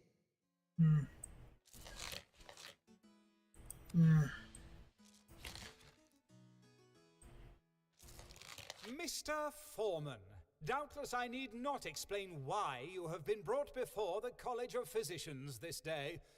We have been informed that you persist in practicing medicine without a license, in defiance of the law and in spite of previous warnings given you by myself and my distinguished colleagues. How do you answer this charge? Well, what do you have to say for yourself, Sirrah? I say that I am a good doctor, and that my many years of experience have allowed me to perfect my methods as a true physician. You would dare speak of your methods, Mr. Foreman? We are informed that you write your patients' names and complaints in a notebook, doubtless all the better to blackmail them with. Ah, yes, my case books. Indeed, sir, 'tis most useful to be able to remember a querent's history. Furthermore, you use astrological readings not simply to predict the course of an illness or judge the best time for a treatment, as good medicine teaches us, but you find the cause of the disease in the stars. You refuse to examine your patient's urine for this purpose. Well, yes, And you would dare claim that in these past years you have gained medical knowledge and skill from mere experience? Then I invite you to provide proof of it now. You will submit to an examination. Black bile. One with black bile is melancholic.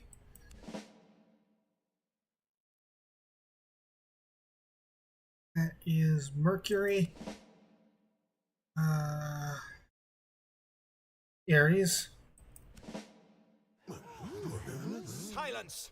Simon Foreman, it is clear to me the answers you have just given were not your own, and that they were provided to you this day by some unnatural means.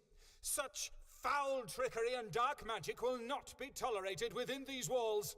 Remove this charlatan, this carnival quack from my sight. What, again? I demand to speak with my legal counsel. You will regret this!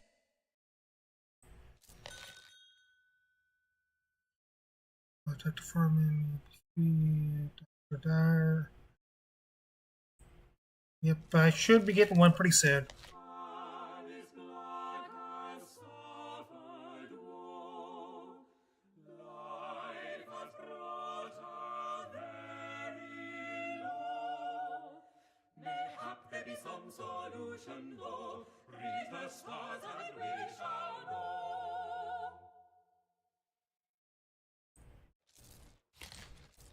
Well met, Alice, dear friend. Since your husband's death, I have oft thought of you.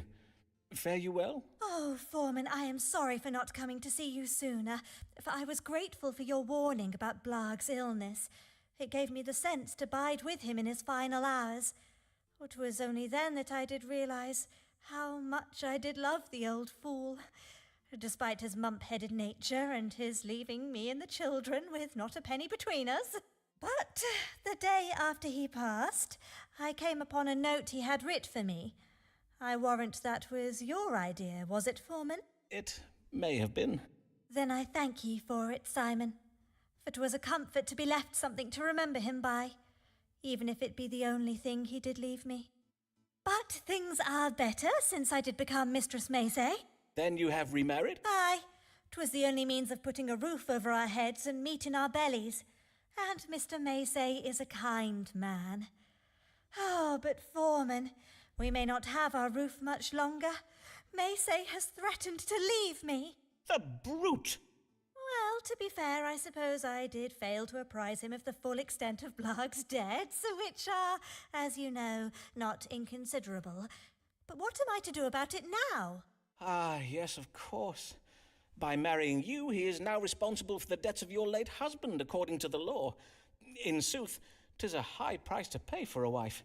No matter the marital bliss, her bountiful charms and fine qualities do doubtless afford him. Ah, save it for another day, Foreman. 'Tis not your chub-brained flattery I am come for. 'Tis your counsel. Then let us see if the stars may offer a solution. How may Alice Macy prevent her husband petitioning for a divorce? Alright. Hey. Artisanal. Family trip. Maybe. Hmm.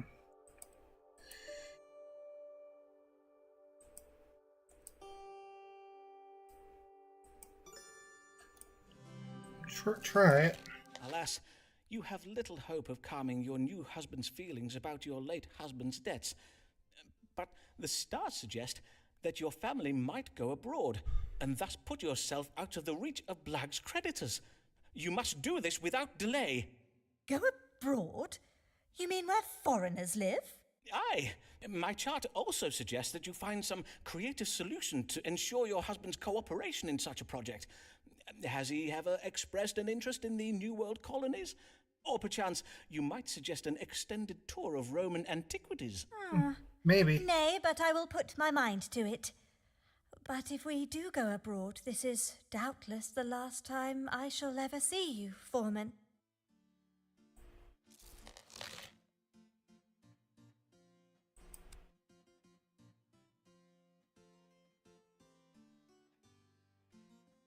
Yep.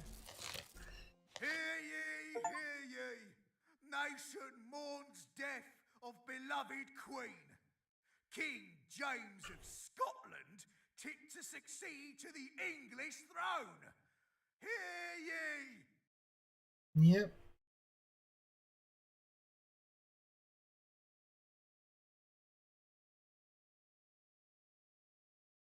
Alright.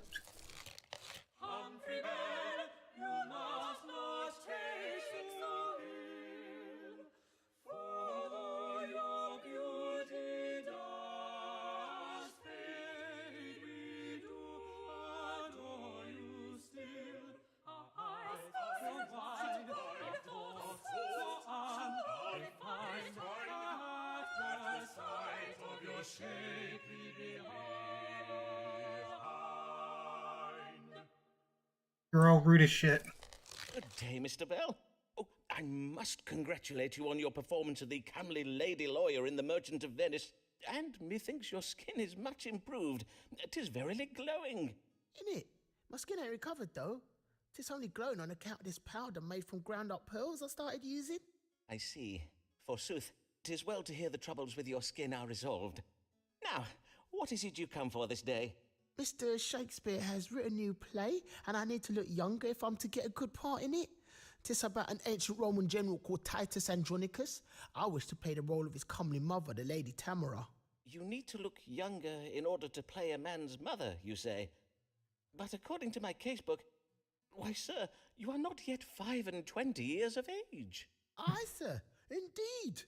Tis but the business of playing, though, innit? At least, according to Mr. Burbage. He Rude. was well vexed when I pointed out how the man played Titus is near as old as I am. If the stage is not to your liking, Mr. Bell, I invite you to seek employment elsewhere. All right, then. Let us see what the stars advise. What can be done to make my querent Humphrey Bell appear younger? Let's see.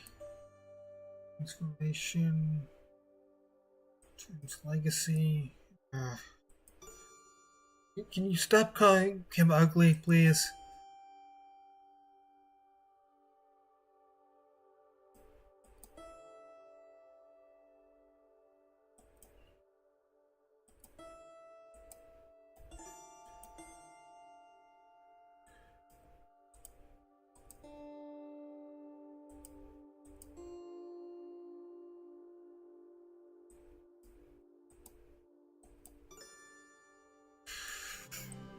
Let's try it. The chart suggests if you were to undergo some manner of transformation, it might help you recapture your youthful allure. Like, what kind of transformation? Well, you might consider changing over your appearance. My lady querents tell me that a change of hair or wig colour can leave them feeling quite renewed, particularly those ladies who have lately been cast aside by a lover. You saying I just changed my hair and bish bash bush a little younger? Apparently so. I am told that lightening the hair can be particularly efficacious, as it evokes a youthful, almost childlike appearance in a woman. Such lightening is easily achieved by soaking the hair in urine. Urine? Like stick my head in my chamber pot or something? Aye, mayhap after you make your morning water. Fresh urine is usually preferred, for then 'tis agreeably warm when applied to the head. I will not lie, that sounds mad. But if all the ladies are doing it, I might give it a try. Yeah, if you are to become masculine, I will think less of you.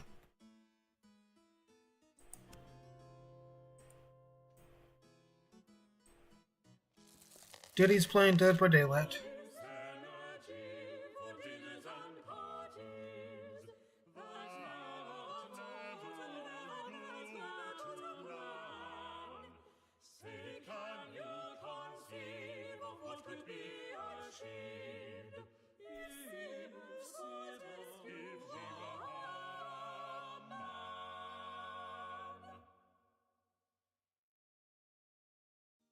Oh man, this guy's to be the last one.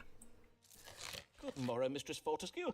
How may I do you, sir? Oh, Dr. Foreman, I have urgent need of your advice. Oh, woe! I know not what I am to do. On my word, madam, I have never before seen you in such a state. Pray tell, whatever can the matter be? 'Tis my husband, Captain Fortescue. God mend me! He has been implicated in a conspiracy to commit treason. What? Ah, yes, your husband, Captain Henry Fortescue. He is a great friend of Sir Walter Raleigh, is he not? Oh, methinks I see your problem. For Raleigh has been implicated in a plot against our new king, has he not? 'Tis said the plotters wished to oust the king and install the king's cousin on the throne. Or was Raleigh involved in that other plot? The one to kidnap the king and force him to appoint a more religiously tolerant privy council. In truth, there are so many plots against the English throne these days, 'tis hard to keep abreast of them all. Indeed, I know not which plot Sir Walter was arrested for, but I have heard tell that the Privy Council seeks to find conspirators amongst his associates. Hence I have been hiding my husband in our cellar and pretending he's still away at sea. But why would your husband fear arrest? Was he involved in Sir Walter Raleigh's plot? Nay, he was not. But all London believes that he and Sir Walter are very great friends. Lovers? Ah, yes, I see. But what of your own friends, Mistress Fortescue? All those lords, ladies, and bishops who have so oft graced your table, would they not speak in your husband's defence? Well, dear Emma says she will speak for my husband, but alas, she now has little influence at court on account of some scandals of her own. As for my other acquaintances, they have all disowned me. Rude. They decline my invitations, and no one is at home to me when I call upon them. Even Sir Munchalot has stopped speaking to me. Even your parrot, madam? On my word, that is very cold. I beseech you, sir, read the stars and tell me how I might save my husband from arrest. Pray assure me he will be safe. Let us see, then. Yep. Is Captain Henry Fortescue in danger of being arrested for treason? If so, what might Mistress Fortescue do to prevent it?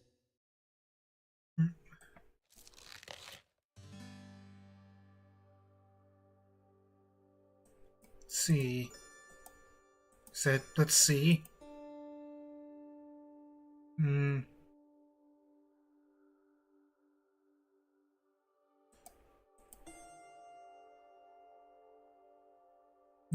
No. Let's see this.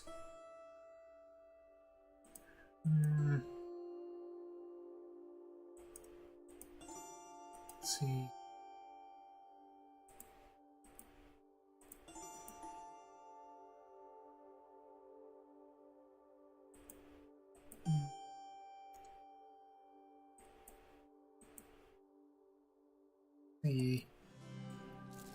Madam, although your friends in the royal court may no longer own you in public, perchance they could be prevailed upon to act on your behalf in private. Verily, madam, I urge you to write to them and bid them use their influence in your family's favour. Mayhap they can quietly speak well of your husband to the king and to the lords of the Privy Council. In the meantime, you must behave as if you have nothing to fear or be ashamed of, as if your husband is full innocent of treason. Hold your head high, Mistress Fortescue. But Oh, Dr. Foreman, surely you see how low I am come. Madam, have you not before suffered the slings and arrows of social misfortune and yet risen victorious? Well, You had a house full of guests purging from all their orifices, and yet you did not waver. You suffered an attack upon your mucosal membrane by the most fiendish of New World fruits, those known to affright the bravest of conquistadors, and yet you soldiered on. And after you played the fool before lords, bishops, and countesses, still they thronged for invitations to your luncheons. Truly, madam, are you not a leader amongst women? Reclaim your place at London's dinner tables and use it to save your husband. Take back your Camelot. Indeed, sir. I shall not be cowed by spiteful wagging tongues any longer. I now go forth to restore my husband's honour and our family's good name. Fare you well, and Godspeed, Mistress Fortescue.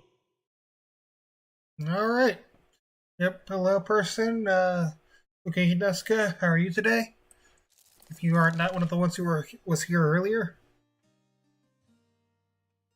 But yeah, that was brilliant.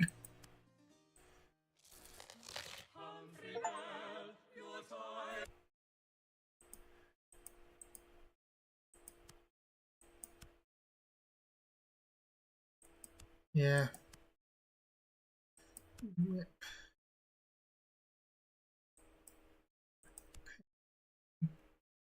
Bill. Emma Sharp. There's one more. Maybe not.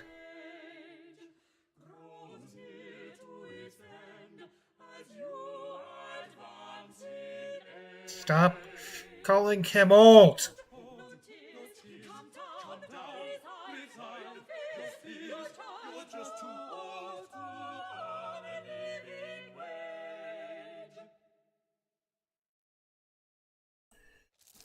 Good day to you, young sir. May I say, your playing of Titus Andronicus's comely mother was excellent. Well, a wondrous performance, Mr. Bell. Yay, I did get to play the role of Tamara in the end, but it weren't on account of changing my hair, innit? Lightning made it too fair. All the other players are like, bruv, you look like a Neverlander or something. Ah, I must own I did not account for the risk of that. Boss man only let me keep the role because Mistress Burbage made him. This why I need your help, Doctor, for now she says I'm in her debt and she's asking me for things. Ah, she wants her pound of flesh, does she? I said, she does. And she's told me in bare detail which part of my body she means to have it from. On my word! But surely, Mr. Bell, if Mistress Burbage's attentions occasion you discomfort, you have merely to tell her so. No. Make it plain you wish your relationship to remain professional and bid her abstain from any amorous advances. You what? Nay, sir. If I air her, she'll be vexed and I could lose my job. Know you what I mean? Yep, Potiphar. I see, yes. Right. If she were to take umbrage, she might use her influence over her husband to prevent you from getting work. Well, I do have a recipe for a very effective aphrodisiac. Nay? Then let us see what the stars advise. How might Humphrey Bell calm the ardour of Mistress Burbage without it costing him his career?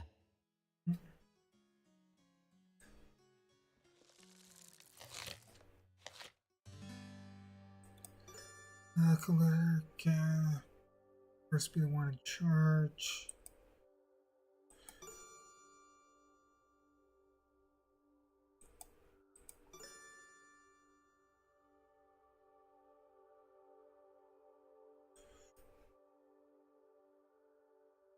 I'm getting visions of an old Ed and Eddie episode.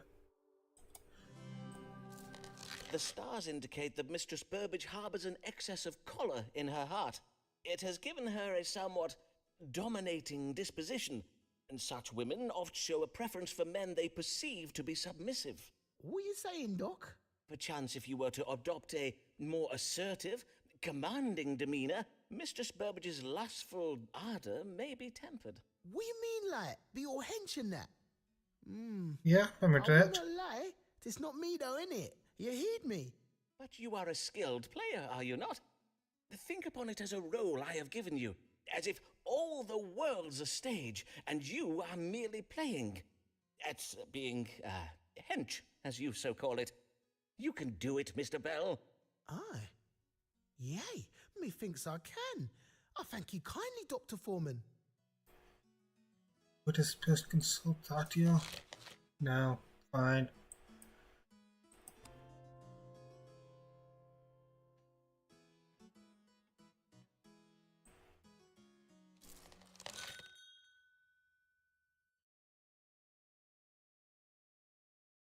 Nice. That's good.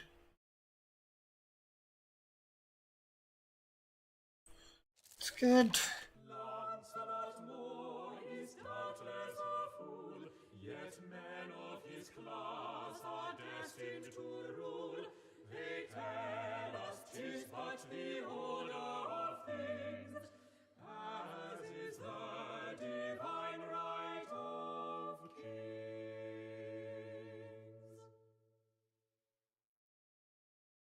Alright. Let's see Good what evening, you got. Mr. Moore. How may I do you service? I have a mind to take up a profession and would have your counsel on it.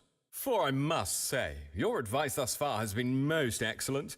Counselling me not to marry that sly succubus Emma Dyer did veritably save my life. Indeed, I have heard it rumoured that her husbands have a lamentable habit of dying, if you follow my meaning. Yeah. In short, their deaths are most unnatural and not at all accidental. Do you understand what I'm telling you, Foreman? Yep. Aye, I do, Mr. Moore. Pray afford me a moment to recover from the excess of shock and surprise I do feel upon being told of the lady's true nature. Now, you say you wish to take up a profession. 'Tis a military career you're considering, I presume? You wish to distinguish yourself in battle? Nay, 'tis a career in the church. I have a mind to take holy orders. You wish to become a clergyman? Pray tell, how came you by this notion? 'Twas given me by the top dog himself, the Archbishop of Canterbury. Ooh. He's a hunting chum of my father's. I, the Archbishop, is a crack shot with a musket. You should see him at it, Foreman. Give the man half an hour and a pouch of lead shot, and he'll turn your duck pond into duck soup. It seems the Archbishop has had his eye on me for quite some time. Verily, indeed. He says I show great promise, and that under his personal tutelage I should rise very rapidly. He even said he has a mind to make me Bishop of Salisbury. Ah, yes, the much-coveted bishopric of Salisbury. But before I make my final decision, Foreman, I thought I'd better come to you first. Aye, very wise of you. Yep. Then let us see what the stars foretell. Indeed. Would my querent Lancelot Moore enjoy success as a clergyman?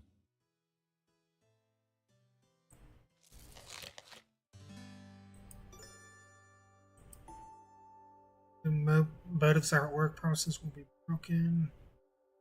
Yep. The ability, otherwise, and the bishop would be unpleasant.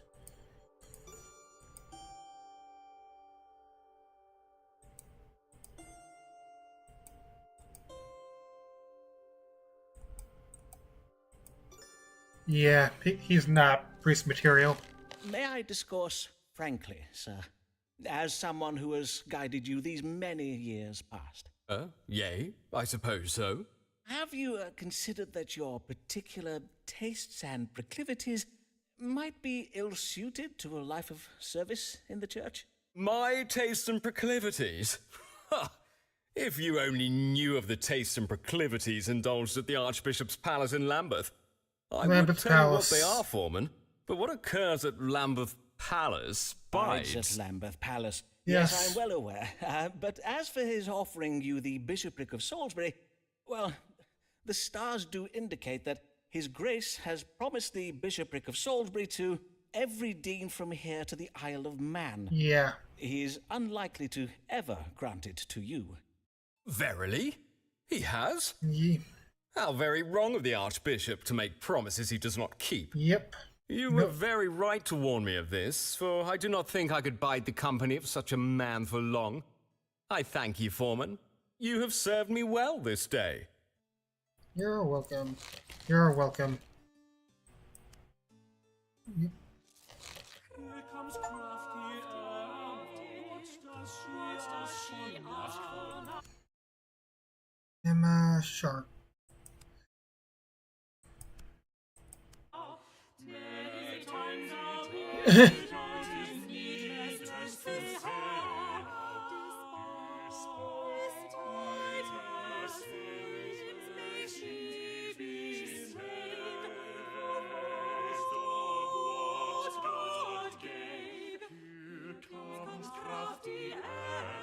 What does she ask for now? Yep. Let's go. God give you good day, madam. Good day to you, sir, and well met. And how fares your husband, Lady Dyer? I recall you were worried for his health. 'Twas the diabetes, the disease you judged him as having. He died from wounds that never healed. You mean the wound on his lordship's hand? But I recall you saying it was quite small. Oh, yes, that wound was, but he acquired many more. One evening, whilst we were summering at our country estate, the stone railing of our balcony gave way, and he fell into some particularly thorny rose bushes. Verily? How distressing. Yeah. And he never recovered from the scratches? Nay, 'twas most tragical and so forth. You're not even pretending I'm anymore, sorry are to you? hear of your husband's passing, but, madam, are you quite well? You do not seem yourself this day, if I may remark on it. Dr. Foreman, I am more myself than you have ever seen me. For Yeah. during these past years, I have been playing a role that has served me well, to be sure, but I am grown tired of it. Indeed, I am not proud of my dissembling. I'm not proud of some other things besides. And doubtless you are come to unburden yourself by confessing your, what those things are. What? Nay, of course not. As I was saying, whilst my dissimulations have afforded me wealth and status, such a life as I have lived has not fulfilled me.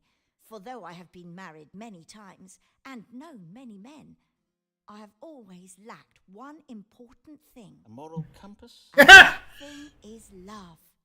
In short, I have found love, Dr. Foreman, and the object of my affection is not one of these privileged popinjays I've met at the royal court. Nay, 'tis a real man, a man who knows what it is to make his own way in the world. Oh, you mean to say... No. You mean you and I? Verily, upon seeing him play Tamara in Titus Andronicus at the Globe one even, I was, well, my heart You are was not... broke. I see. You are in love with a player then, I take it. Aye, and I wish to marry him. But first, I would know whether such a match be advisable. You are Is not our taking love Mr. true, Bell from me. Or is my considerable coin and property where his true affections lie? Such a deception would not surprise me in truth. Well, nay, doubtless it would not. Let us see whether the stars can tell us. Yep. Who hides evil intentions, has been turned, it's deleted into hopes. Coin. And press. Yeah, true. Possible, cruel to deprive a man of children. Wow, no.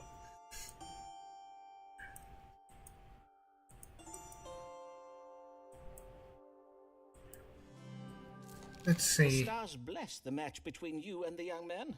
They do not think it would be bad for him in some way. They do not judge. The chart indicates that your relationship with this young man has changed you.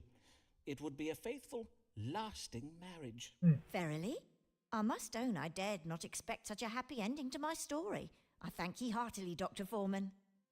Yep.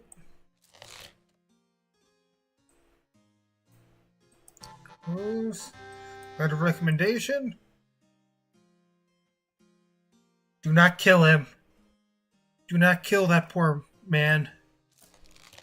Our thoughts we must disclose. Though your acting is fine, you were to do many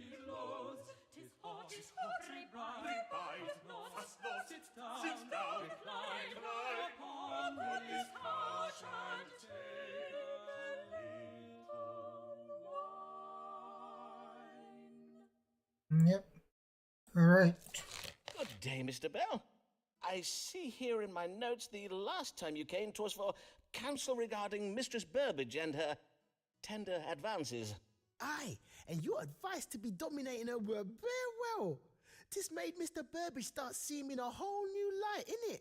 He was well impressed when I told her to go make me some pottage before rehearsal. If you are so eager to comport yourself like a man, Humphrey, methinks 'tis time you did so upon the stage. I see. So, as well as resolving the matter with Mistress Burbage, you have also been promoted to playing male roles now. On my word, that is very well to hear. 'Tis about another lady I'm come this day. 'Tis a member of the audience who comes to all my performances and brings me flowers and sweetmeats. A mature lady. A widow, innit? Another one. On my word, you are most ill-fortuned, Mr. Bell. Verily, are no young players safe these days from being preyed upon by lecherous old ladies? 'Tis not all ladies, Dr. Foreman. Not this one, anyways. Emma ain't like any of the other ladies I've met. In truth, Dr. Foreman, we wish to be wed. I love her, innit? Then what is your trouble? Well, I've heard tell of some vexing things. There are them that say she has a heart of stone and only marries to get her hands on a man's money, though I have none, and she very rich. But she has been widowed many times, and there's even a rumour saying she's had a hand in her husband's deaths. Oh, verily? How shocking. I must own to being a trifle shook by it, and maybe a bit excited as well. But mainly shook, innit? Doubtless you are, but it is most frightening if there be any truth to these rumours. We must consult the stars and see whether it be wise for you to marry. Should Humphrey Bell wed this wealthy widow, and what will become of him if he does?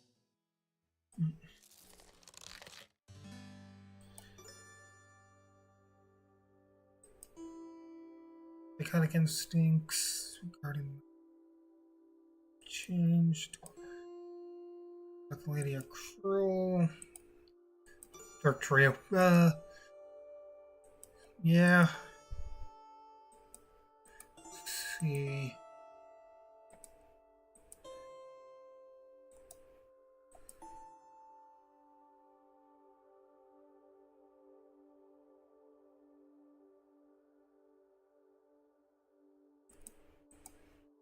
Let's go with A. Mr. Bell, it has been my privilege to guide you over the years in matters of work and in life. Wisely, I hope, but certainly with the greatest sense of care for your well-being. Indeed, I have come to think of you as a father, think of a son. No, I haven't. Taken lightly, and in loco parentis, as it were, I feel an obligation to... Sir, begging your pardon, sir, but I'm going to stop you right there, because I need to know, innit? Should I marry Emma or not? Yes. I believe you may safely marry this lady, Mr. Bell. The stars suggest the rumours you did hear about her are needlessly cruel. So this all lies, then? Well, not quite all lies, nay. The stars do also indicate that the lady was formerly most fixated upon the acquisition of money, though it would seem she no longer harbours such pecuniary passions, such as is consistent with her desire to marry a penniless player. Rude! It is decided. I shall marry my dear, sweet Emma. I'd be honoured if you came to see us wed, Dr. Foreman, if you be not too busy in that. The honour shall be all mine, young Humphrey. Well, no, we just...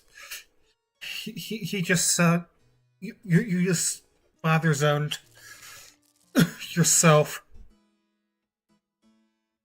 Querent, most pleased, yep.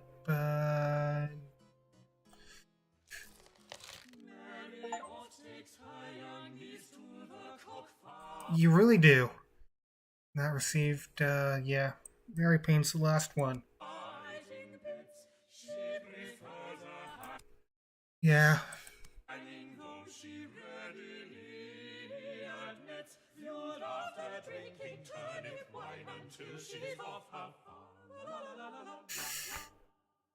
Really into that follow. Good morrow, Mistress Payne. It has been quite some time since I last saw you.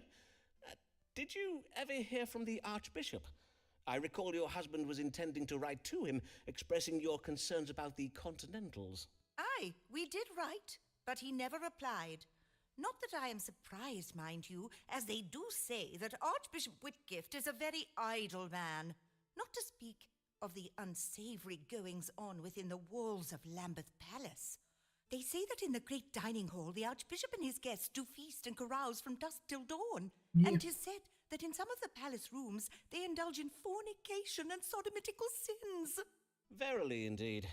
Then, doubtless that leaves him very little time to reply to every... Truly, methinks being surrounded by such decadence and corruption of the flesh is likely to have made the Archbishop very hard. Aye, bearing witness to so much vice would make a man very hard indeed. Yeah.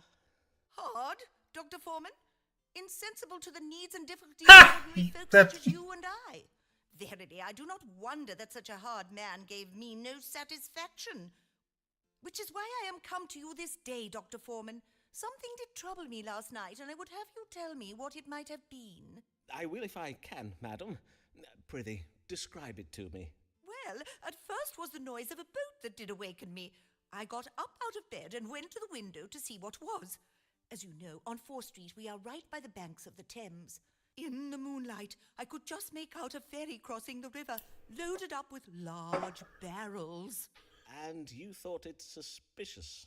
Aye, indeed, for the hour was very late and the boat's lamp was not lit. I did not wake Mr. Payne to ask his opinion, for, in truth, he has told me he wishes to hear no more about the things I see from our window.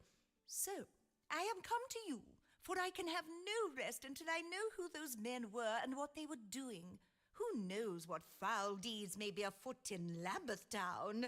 Mayhap the men I saw were Catholic spies, engaging in some manner of nefarious plot against the realm. Then let us see. What does God have to say regarding this boat you saw crossing the Thames last night? Was it some kind of elaborate Catholic plot? Or is there a more likely explanation? Lol.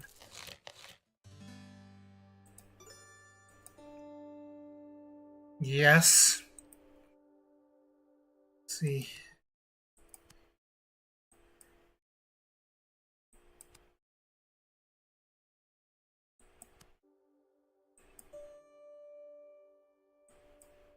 Yeah.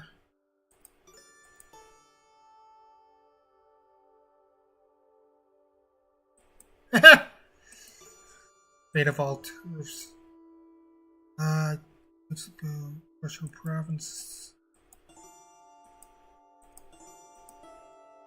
Evil purposes. Authorities. No.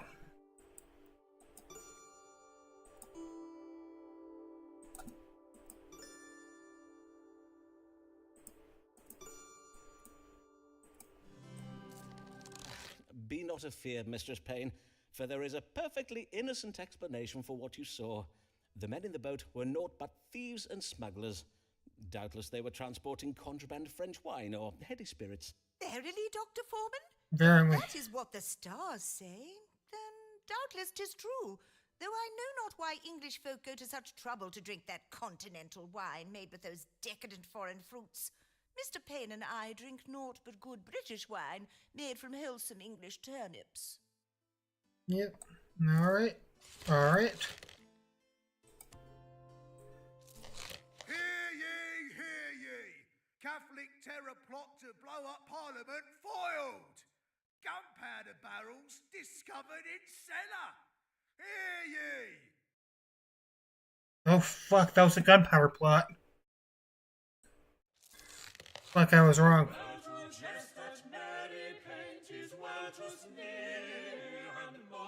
Until her views become the norm, then 'twill be quite a shock. But for now, let's laugh at her and how her niece laughs. How her niece laughs, la la la la la la. Yeah, Mistress Payne. you can. Seem in good cheer. That I am, Dr. Foreman. This day I am taking my niece on a lovely outing to see the cockfighting in Vauxhall. Ah, there is a cockpit in Vauxhall now, is there? Aye, and a very fine one. And I did think we need a nice day out to turn our minds away from that terrible affair of the Catholics plotting to blow up the Houses of Parliament. And my niece does so love the cocks. Doubtless, madam. And the gunpowder plot was indeed a terrible business. They say it was the doings of a group of young Catholic nobles from the Midlands, do they not? And that the gunpowder was ferried across the Thames at Lambeth under cover of darkness. Doubtless, 'twas the very same boat I did tell you about, Dr. Foreman. It was most ill of you to tell me what I saw was merely smugglers transporting foreign wine. Aye, mayhap I was in error there. But this day I am less concerned with the state of the nation and more concerned for your health, madam. For I do remark that your eyes are most red and irritated in appearance. And you seem troubled with a hacking cough. For how long have you had these troubles? Only these past few days, and as well as my eyes and my cough, I do also find it a trifle vexing to breathe. Then let us now consult the stars. What ails Mistress Mary Payne? Yeah, let's see. Bloodshot eyes. Of course, before it gets better. Noxious odors.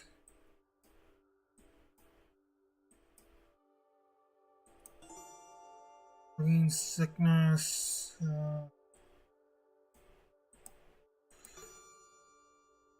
She was close to the gunpowder plot. Ah, madam, your symptoms are occasioned by noxious odors. Most likely you did lately inhale a large volume of smoke. Mayhap your chimney requires cleaning. Indeed it does not, Dr. Foreman. My cleanliness is unimpeachable. I have my maidservant scour the house from top to bottom every day. Ah, then I cannot be sure what has occasioned your... Hold. What is that acrid odour? Methinks it does emanate from your clothing. Madam, have you been taking part in the anti-Catholic pogroms that Lambeth has witnessed these past days? The burning of houses and shops. The lynching of priests from trees upon Lambeth Green. Mayhap I have, and what of it? You should be congratulating me and my ilk for keeping you safe, and for sending a clear message to those Catholics who would plot against our Parliament and blow us up with gunpowder. Madam, these Catholics are our neighbours, our colleagues, and our friends. I beseech you to consider your actions, madam. Are not Catholics people too, just as we are? If you prick them, do they not bleed? Aye, and their flesh does burn the same and all. I fear I do not follow your reasoning, Dr. Foreman. Are they not subject to the same diseases, healed by the same cures as we are? And if not cured, then, alas, taken so soon, so needlessly. I did never have the chance to... Oh, my sweet Avis. Can you ever forgive me? Is something the matter with you, Dr. Foreman? On my honour, you do seem most troubled. Mayhap you should be going to consult with a doctor yourself. God keep you well, Dr. Foreman. Blessed day. Yeah, she wouldn't be liking this.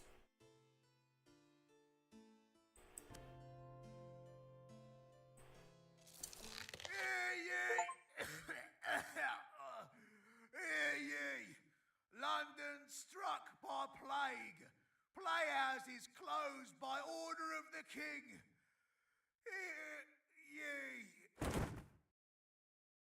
He died. Fever, double pain. Board up your house. Jesus, it's bad.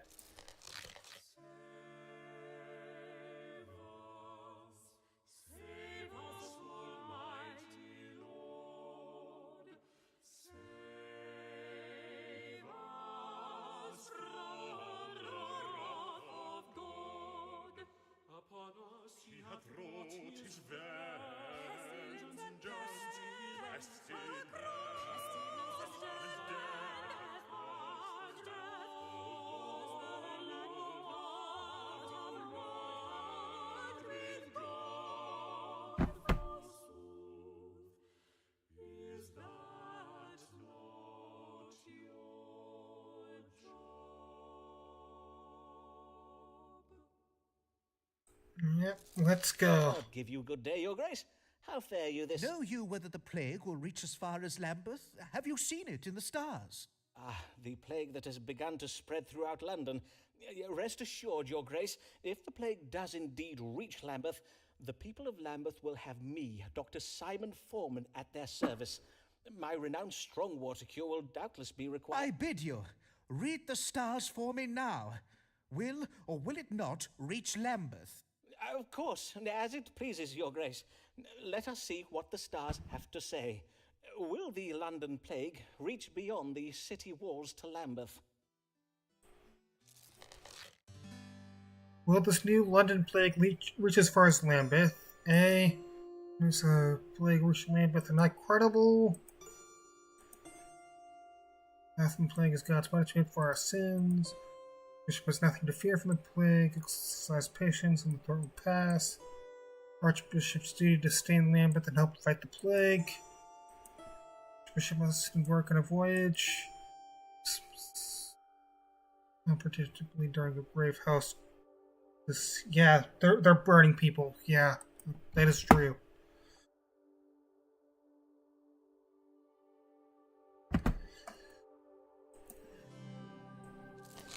Ah, yes. The stars are most clear on the matter. Very clear indeed. Then what do they say? Tell me! Well, before I give you my answer, I would have your decision on granting me that medical license we spoke of on your previous visits. I am sorry, Your Grace, but I must insist upon it. I would gladly do so, but I find my hands tied due to various episcopal and doctrinal... As I see you are determined not to let the matter rest, I will speak true. Some years ago, the Queen's physician, Dr. Richard Smith, did write me a letter on behalf of the College of Physicians. He warned me in the strongest terms against granting you a medical license. So you see, I cannot grant you a license without raising the ire of the College of Physicians. But... Now, Dr. Foreman. Doubtless you are thinking that a man of my position, one of the most powerful men in England, should not be so easily put off by such a letter.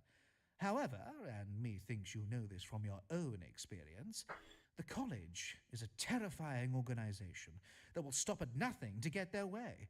Indeed. One would be better off defying the Queen herself than the licensed doctors of London. For whilst our Lord God in heaven may be merciful, the College of Physicians is not. Aye, verily, I must own that what you say is very true. But mayhap I will furnish you with a letter of recommendation to the University of Cambridge. They may confer upon you a medical degree, and thereby a medical license. I thank you, Your Grace. Now, prithee, answer my question. I have bad news, Your Grace. Yeah. Lambeth will not escape the plague this time. Things are quiet now, but as I learned during the plague of '92, events may change apace. You must leave Lambeth before it's too late. I feared as much. I must begin preparations for the removal of the palace household to Sussex. Before you go, Your Grace, I believe you were intending to write me a letter of recommendation.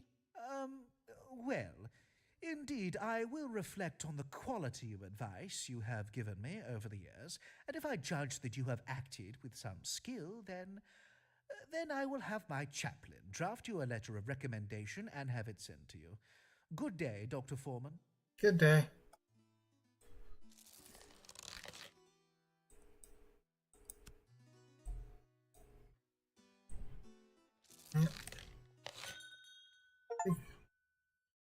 Alright.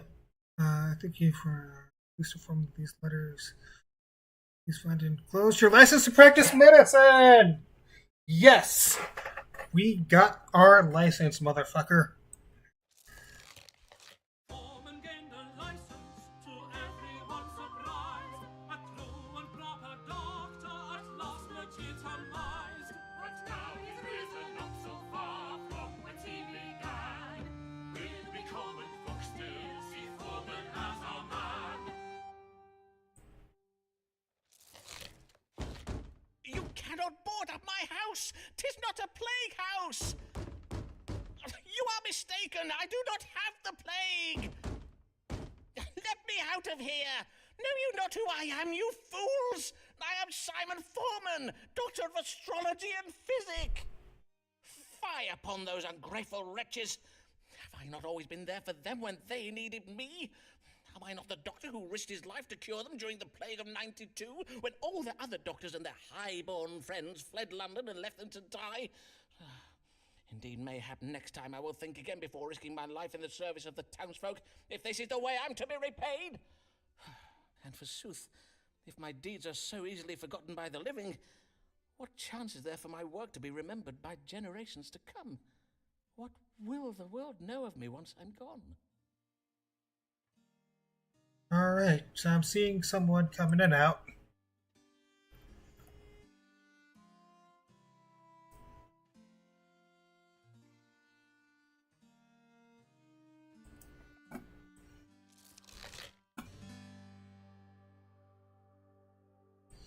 We have ourselves 3 options here.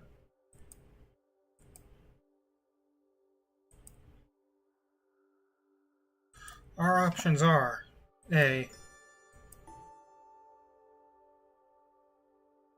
This speaks of quiet violence exacted by a genteel woman with hidden motives. Will be remembered for having given something valuable to a psychopath to hide somewhere. Foresee, how strange. Whatever could that be? Potion, comprised of costly ingredients. The name will be mentioned in court during a famous legal battle.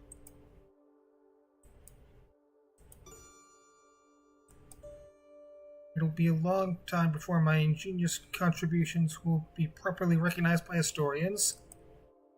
C. Good angels will ensure the manner of my death serves as a testament to the intelligence, accuracy, and soundness of my methods as an authority in the field of astrological science. My relationship with myself will change when I embark upon a voyage. To wit, my death will incur while traveling.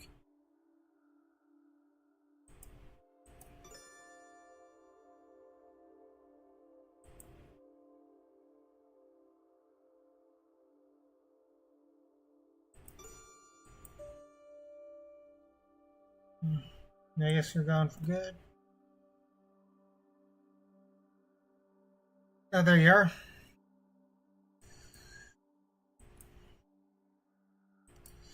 Wonder, my fellow. I've been doing the readings for a while. If you have text, and if you have been following along,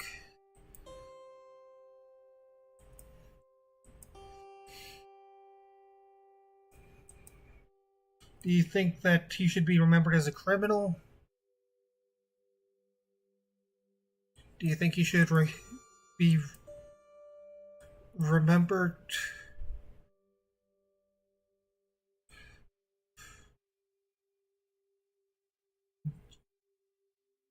as a genius for his time?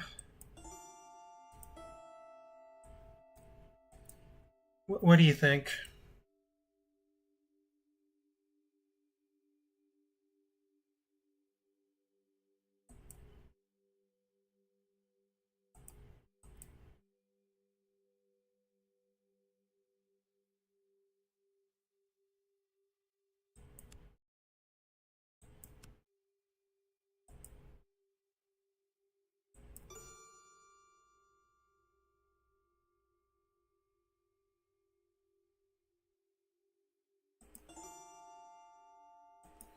I think he's kind of an idiot, but yeah.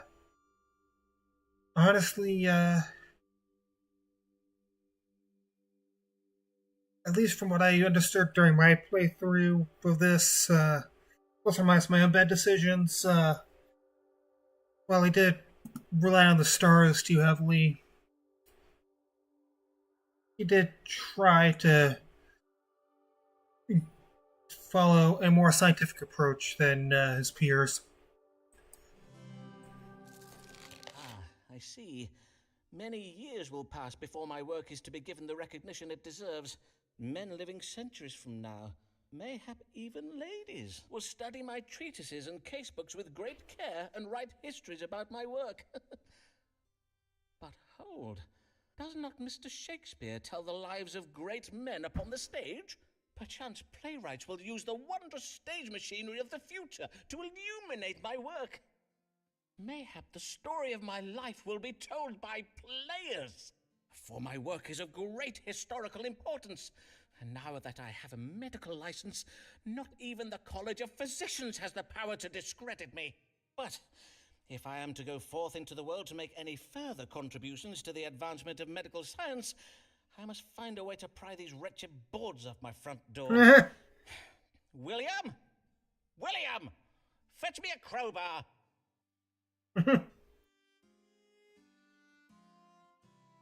Thus, the story ends.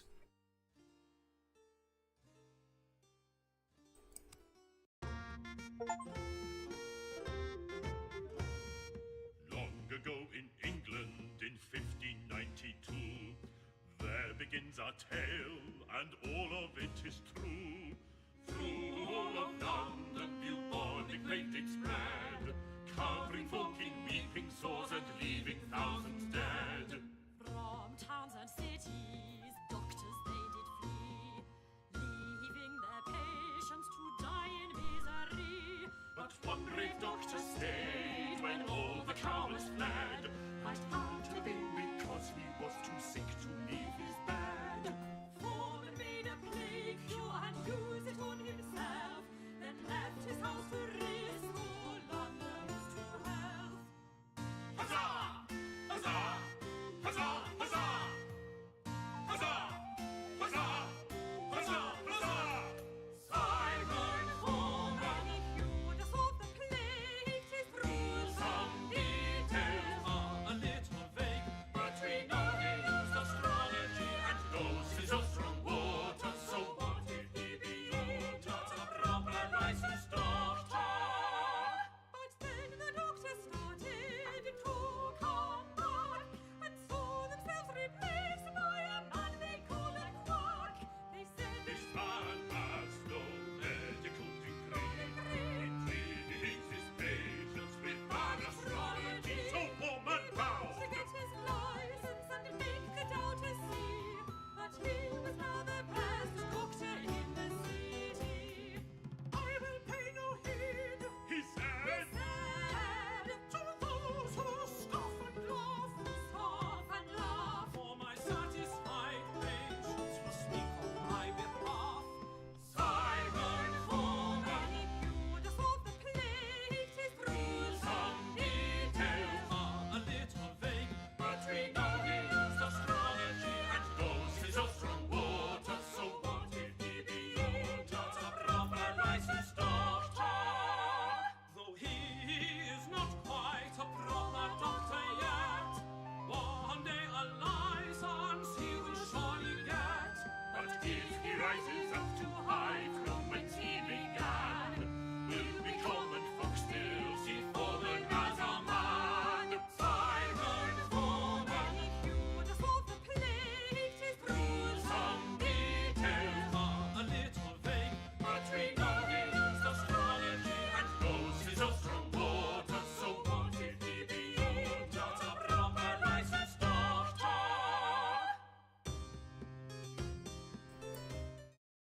Yep.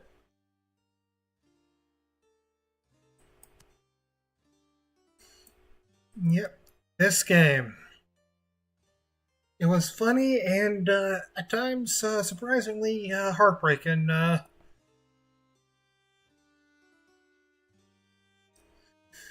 see.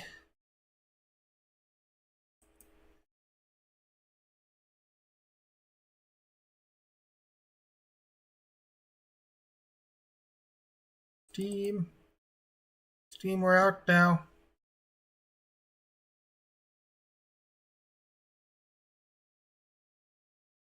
Home, library, home. I just played, whatchamacallit, Astrologaster.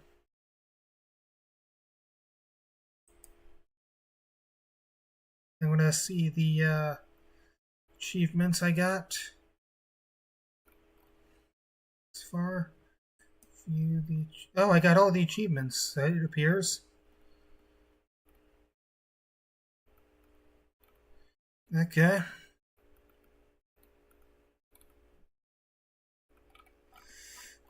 Alright. So yeah, there is a little left to do.